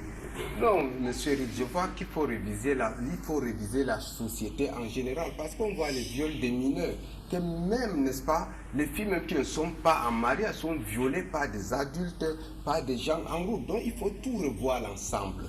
Et aussi, n'est-ce pas, aider même ces nobles familles qui essaient de préserver ces traditions, aider, n'est-ce pas, la scolarité des jeunes filles, donc tout ça, parce qu'il y a quelque part la misère accablante qui pousse ces filles, n'est-ce pas, à se prostituer, à aller même, n'est-ce pas, chez des personnes, n'est-ce pas, pour chercher quand même une source de stabilité. Donc pour vous, la solution jusqu'ici n'est pas forcément l'envoi des jeunes filles à un âge précoce en mariage? L'âge précoce, comme a dit le maître, même en islam, c'est pas tant de 15 ans, n'est-ce pas, jusqu'à. Donc à 13 ans ou à 12 ans, on ne donne pas à l'enfant. Donc lorsqu'on donne ainsi, même la loi islamique et traditionnelle même refuse. Donc on peut donner même à 7 ans, mais pourvu que l'enfant reste chez ses parents et que, n'est-ce pas, les parents du jeune homme ou bien des garçons, n'est-ce pas, assument la responsabilité, même la scolarité. Il y a des parents ici qui assument la scolarité de la fiancée de leurs enfants, même jusqu'à l'université. Oui, Eric, moi je cherche à comprendre le professeur, et je le comprends très très bien. Et je crois que c'est là même l'esprit de la loi.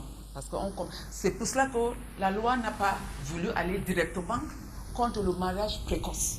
On a préféré contourner en parlant plutôt des mariages forcés. Parce qu'il y a des cas de figure où ce n'est pas tout le temps que la précocité donne ces résultats qu'on a. Comme il vient d'expliquer, ça c'est vrai quelque part. On ne peut pas attribuer tous les mots qu'on trouve dans la société sur la tête de la précocité. Et comme vient de dire l'anthropologue, cette affaire de précocité, c'est partout dans le Cameroun, c'est pas seulement dans l'extrême nord. Donc il y a certains cas, même avec la précocité, elles réussissent. Il y a certains cas, avec la majorité, elles ne réussissent pas. Mais on ne parle pas de cas par cas, on parle de cas général. Quand on voit la tendance générale, on constate, les résultats sont là, les statistiques sont là.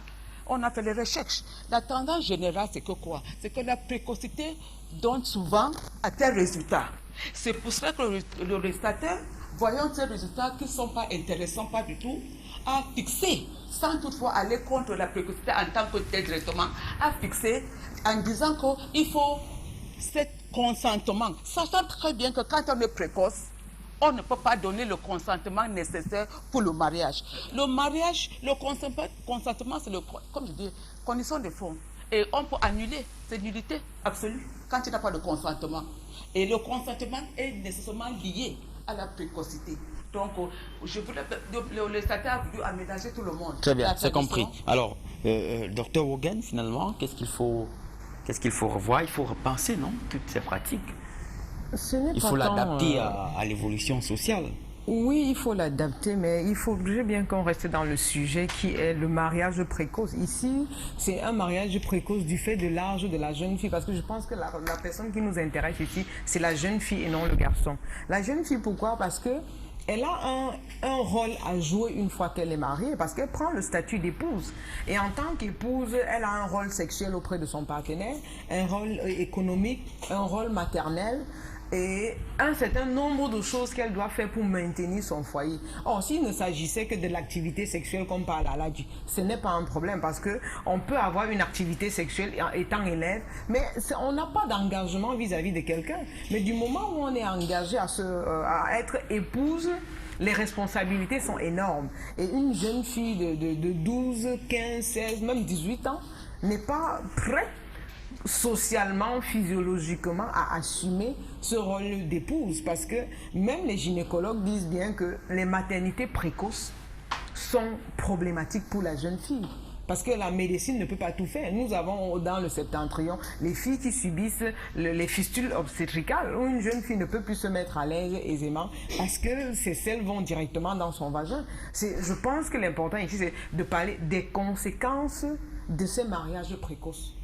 Parce que même dans les sociétés asiatiques, les gens se marient très tôt.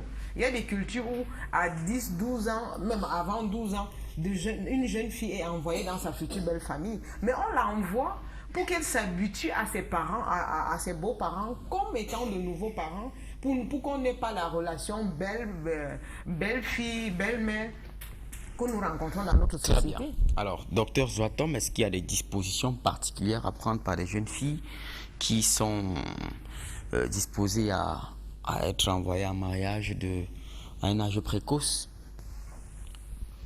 Dire qu'il y a des dispositions à prendre par les jeunes filles. Des précautions, j'allais dire. Quelles précautions ces jeunes filles doivent prendre? Moi, je crois que plutôt, qu'est-ce qu'il faut faire pour protéger ces jeunes filles? Parce que des précautions, être d'emblée projeté dans une vie sexuelle très tôt.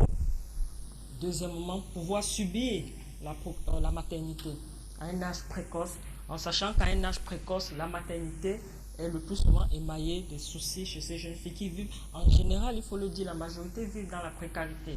Et ça veut dire que dans la précarité, il y a les problèmes de malnutrition, il y a les problèmes plus souvent d'anémie et les problèmes d'accouchement prématuré. Et même parfois même de décès de la femme. Et même au moment de l'accouchement. Pourquoi parle-t-on de bassin, nous, en gynécologie immature? Bassin immature, c'est une jeune fille qui n'a pas fini sa croissance. Elle ne peut en aucun...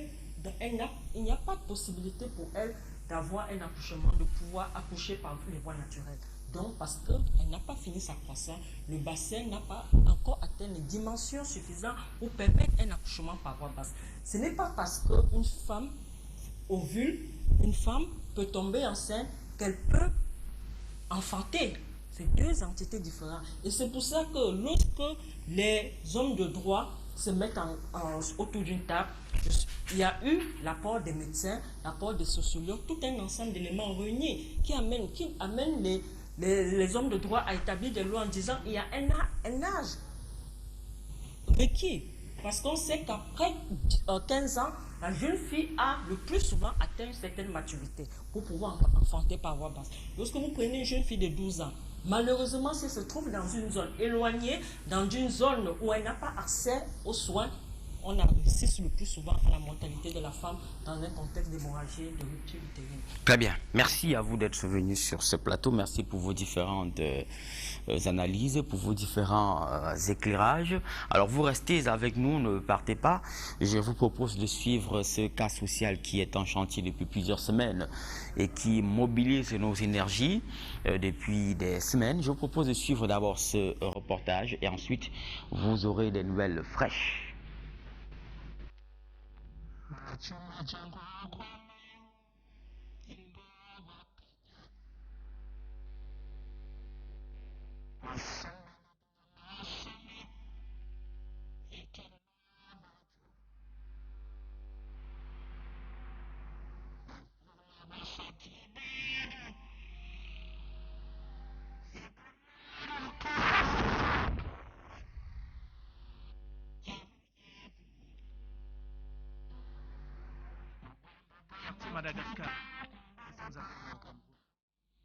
Dans ce domicile se trouve un certain Zézé Nicolas, âgé de 44 ans.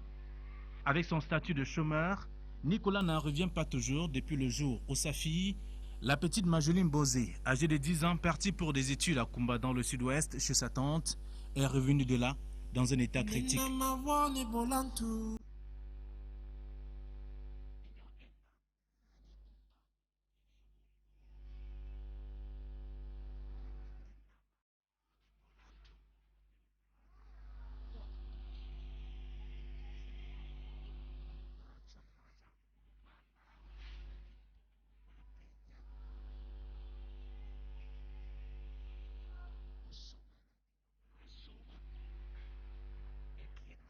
L'enfant est parti à Kumba chez ma petite soeur.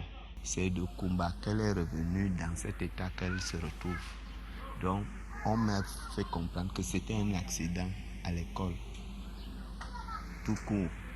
Mais de la façon qu'elle est arrivée à l'hôpital général, ça ne reflétait pas vraiment quelque chose d'un accident.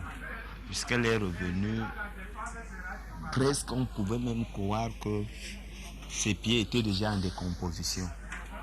Parce que les premiers médecins qui l'ont reçue n'ont pas accepté qu'on puisse même la laisser pour un jour à la maison. Il fallait immédiatement l'hospitaliser.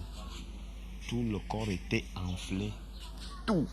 Vous mettez le doigt comme ça, tout le doigt passe, ça laisse un gros trou.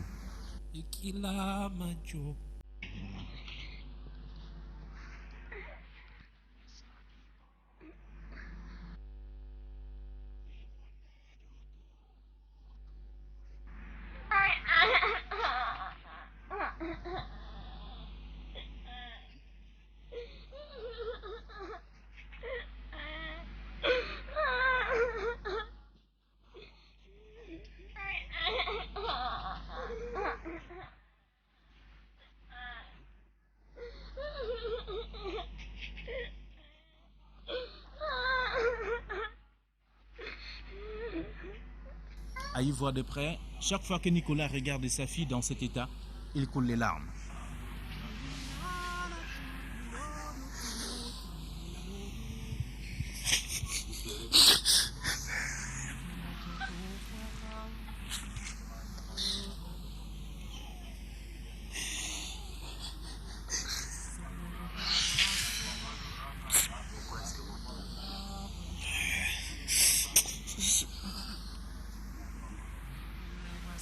Ça me fait très très mal.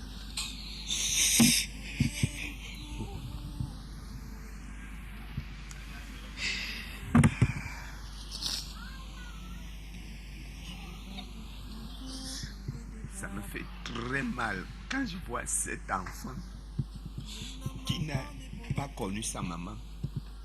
Je me suis engagé de l'élever seul.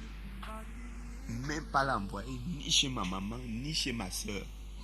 Mais c'est quand elle essaie de grandir, quand on décide donc de l'amener au moins au niveau de la famille pour le patois et pour l'amour avec les autres, elle me revient dans cette situation. Je ne sais pas quoi dire.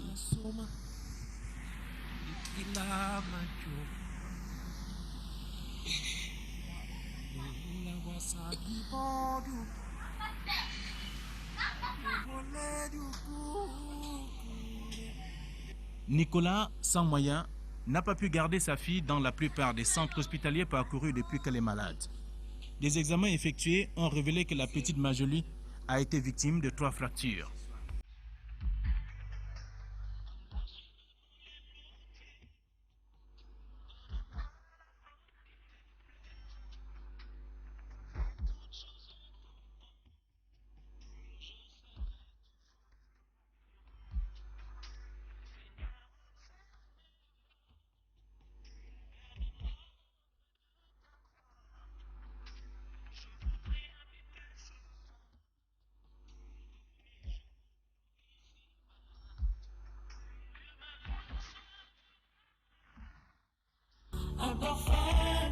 Les clichés ont révélé qu'elle a une fracture au niveau du bassin, une fracture au niveau du bras, de l'épaule et un déhanchement de la cuisse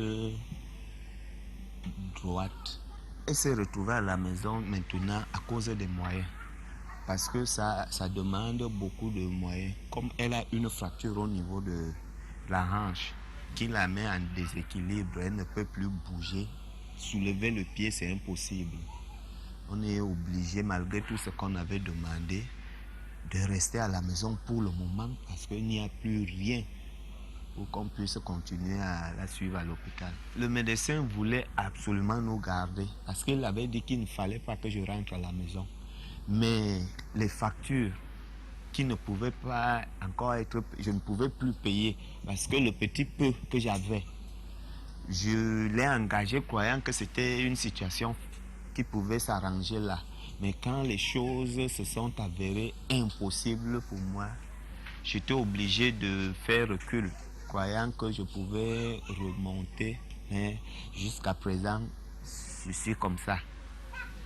Le médecin m'attendait même, c'était au plus, il me disait même si je pouvais faire l'effort au plus tard la date du 6 mai. Voilà la date qu'il m'avait donnée, le 6 mai. Il fallait que je sois avec lui. Bon, le 6 mai, je ne pouvais rien dire. C'est pour cela que je suis à la maison. Depuis lors, Majoli ne reçoit aucun soin. Son père est désormais prisonnier de sa fille. Impossible d'aller se battre pour des besoins primaires à cause de la situation de Majoli, qui malheureusement n'a pas connu la chaleur maternelle. Sa mère est décédée alors qu'elle était âgée de 3 mois seulement. Je vivais de mes jobs, mais pour le moment, l'indisponibilité est de taille. Je peux même dire c'est impossible que je puisse encore me déplacer. À la maison, on vit, ce n'est qu'un morceau de bois. Il faut tout donner, tout faire pour lui. Marcher, rien, parce que là où elle est, là, vous la voyez là, elle ne peut pas. Elle est assise là parce qu'elle est comme ça. La faire coucher, il faut que tu essayes. Et c'est toi qui calcules la position. Parce que même le dos, comme elle a la fracture ici, elle ne peut rien faire. Rien du tout. Les bras n'ont pas la force.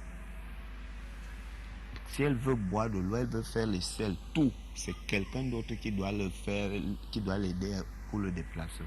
J'étais obligé de faire ce lit ici pour faciliter ses mouvements.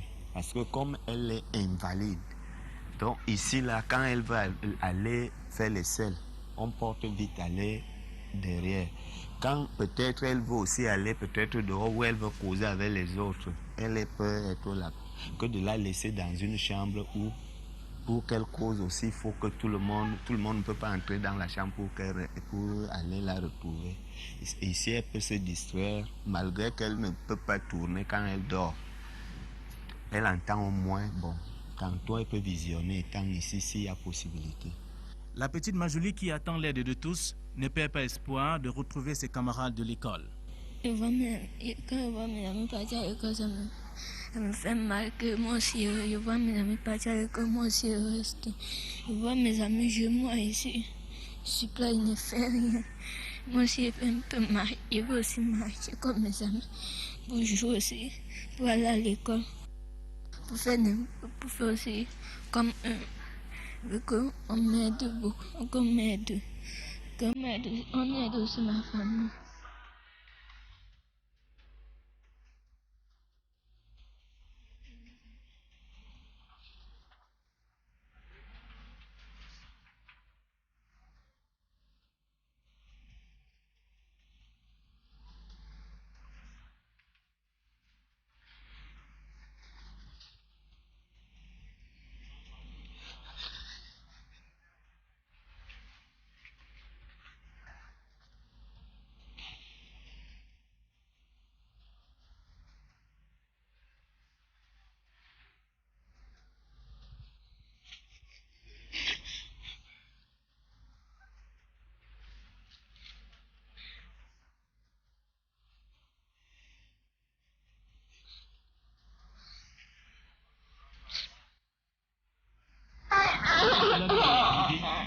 Comment et que faire? Pas facile de reprendre toutes ces questions. Nicolas Zézé ouvre son cœur. Pour ceux qui entendent ma voix, qu'ils essayent de partager avec moi la douleur que j'ai dans le cœur envers cet enfant qui m'a coûté trop cher. Parce que quand je dis qu'il m'a coûté trop cher, parce que j'ai perdu sa maman quand il avait 3 mois. Je suis resté avec elle comme ça, elle a grandi dans mes mains. C'est au jour d'aujourd'hui, dans son état, qu'elle connaît et sa maman était morte. Parce que là, c'était des choses, des petites questions qu'elle me posait. J'étais obligé de la flatter, croyant que c'est des choses qui pouvaient la soulager aussi. Et Dieu merci qu'elle a digéré cela et elle n'a pas fait de ça un problème. Majoli Mbosé, 10 ans, aujourd'hui invalide, retrouve de temps à autre du sourire lorsqu'elle reçoit la visite de ses copines, mais ne manque pas de lancer un cri de cœur.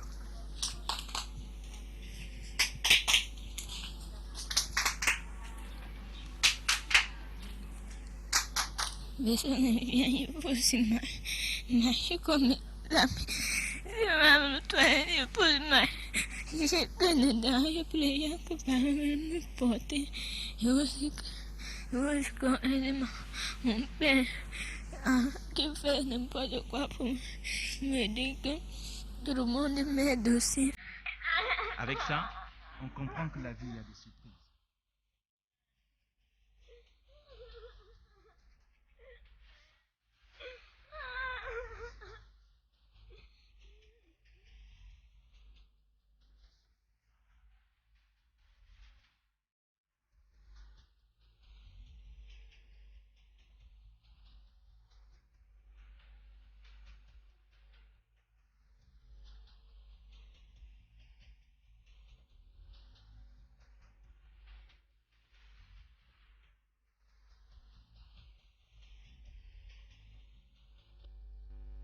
Retenez vos larmes pour ceux qui sont larmoyants, comme celles qui sont sur ce plateau avec nous. Majoli a retrouvé du sourire.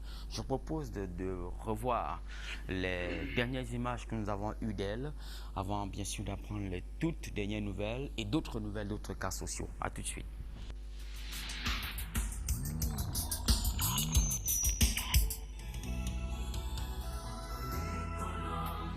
Hôpital général de Douala. Dans l'une des chambres de cette structure se trouve la petite Majoli Mbozi. Âgée de 11 ans, elle est désormais internée ici dans ce centre hospitalier depuis le 12 juin dernier grâce à l'équipe mobile de regard social qu'il a découverte abandonnée dans un état de santé critique entre les mains de son père sans moyens financiers au quartier Brazzaville, c'est à Douala au Cameroun. Majoli est en ce moment sous le contrôle de 4 médecins et non des moindres de l'hôpital général pour un nouveau diagnostic. Effectivement, nous l'avions reçu en consultation, on l'a examiné, on a trouvé qu'elle présente plusieurs problèmes. Bon, déjà, son état général n'était pas bon. Elle était très amaigrie. On a contrôlé l'état hémodynamique, elle était très anémiée aussi. On a commandé du sang pour qu'elle reçoive quelques poches de transfusion pour lui donner encore un peu de tonus parce qu'elle présente une nécrose bilatérale des deux hanches associée à une osteomyélite chronique au niveau du fémur distal. Voilà qui est dit. Pour y parvenir, Majoli Mbozi a besoin d'aide. Son séjour ici à l'hôpital général de Douala n'est pas la solution à ces difficultés qui l'empêchent de retrouver la liberté et la joie que reflètent les enfants de son âge, mais plutôt une piste de solution. Déjà, son état ne permet pas qu'on l'opère actuellement. Donc, quand son état sera stabilisé, on va voir ce qu'on pourra faire progressivement sur les enfants. On est en train de compléter également le bilan, parce qu'il faut faire des séries d'examens pour voir pourquoi ce problème est survenu. Donc, on a demandé tout un bilan. Un bilan de santé qui ne saurait être fait sans moyens financiers. La main sur le cœur, Majoli a donc besoin de vous. Regard social continue de jouer sa partition sociale de la vie. Et ce bilan financier a été fait grâce à vous. En tout cas, nous prenons les toutes dernières nouvelles de Majoli et derrière d'autres nouvelles encore, d'autres cas en images. Alors Vicky, bonsoir. Bonsoir Eric. Quelles sont les dernières nouvelles? Oui, notre petite Majoli se trouve toujours à l'hôpital général de Douala et son état de santé s'améliore. Elle a reçu ses 3 poches de sang ainsi que ses perfusions.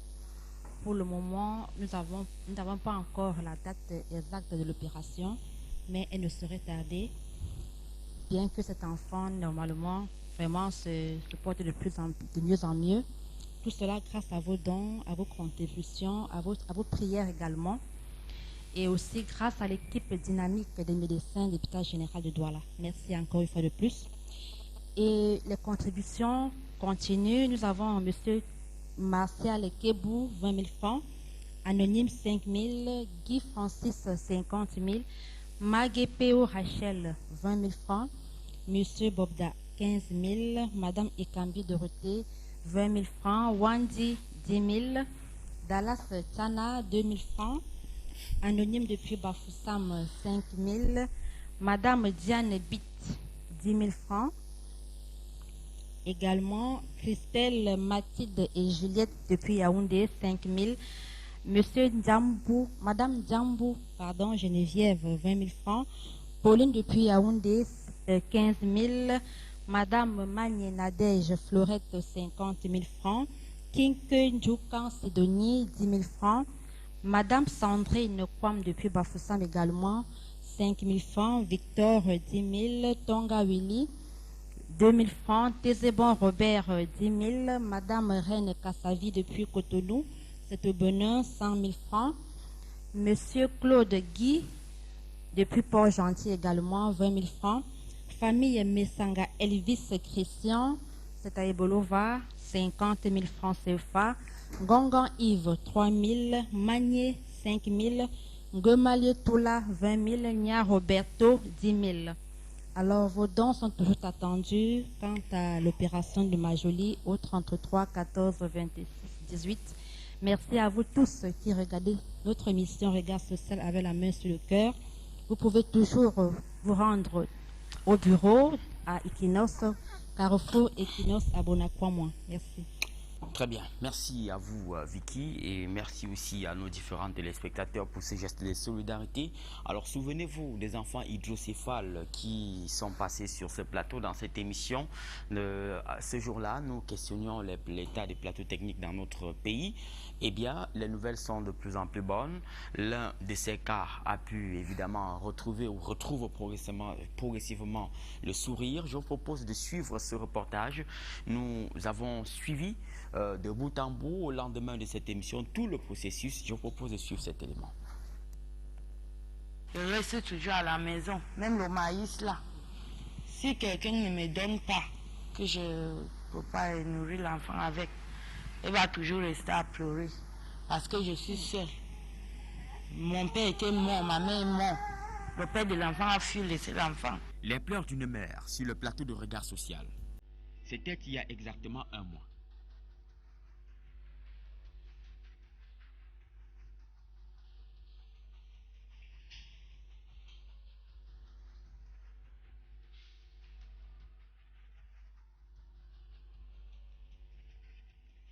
Ce lundi est jour de rendez-vous au bloc opératoire dans ce centre panafricain à vocation humanitaire piloté par le docteur Wanja, neurochirurgien. Il était sur le plateau de Regard Social et avait dressé un diagnostic en direct. L'opération était réalisable. Premier temps fort de ce jour de rendez-vous, l'entrée au bloc opératoire.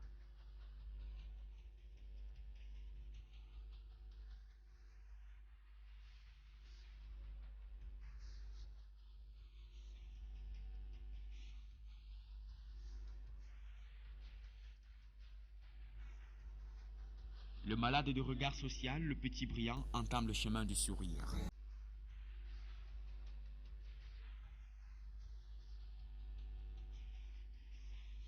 L'équipe médicale est composée de la fine crème de l'expertise.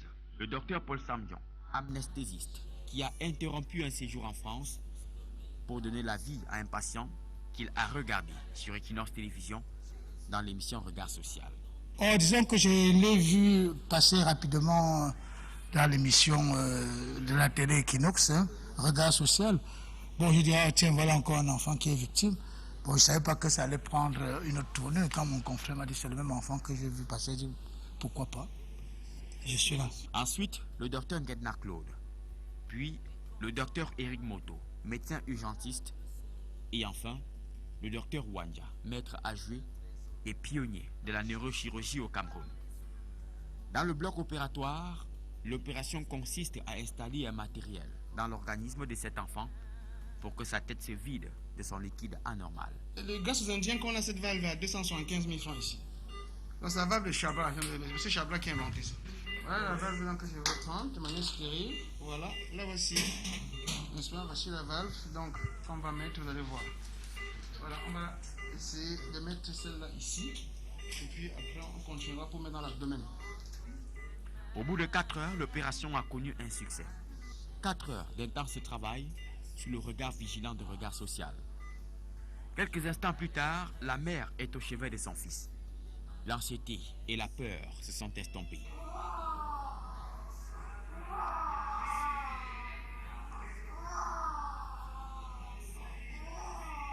L'opération aura été une réussite. Ici, regard social est au chevet de son patient. Cet enfant dont l'histoire a ému les cœurs sensibles. Le personnel s'en est réjoui, sourire aux lèvres.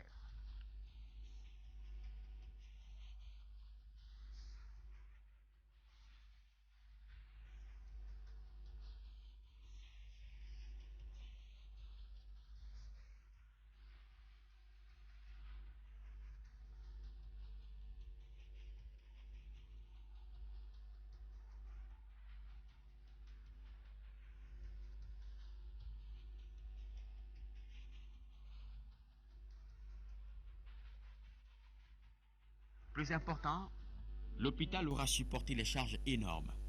Seul le matériel a été acheté au bon soin des contributeurs généreux. C'est donc logiquement que le docteur Wanja affecte son ambulance pour accompagner cet enfant à son domicile.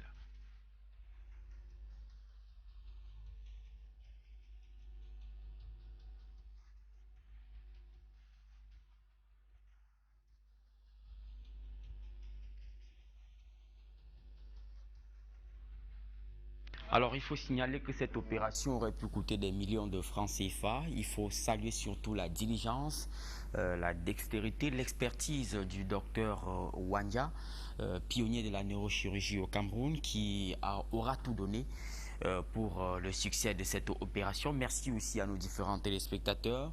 C'est une image qui nous donne véritablement espoir parce que vous le savez autant que nous, une société ne peut progresser que si elle progresse en solidarité.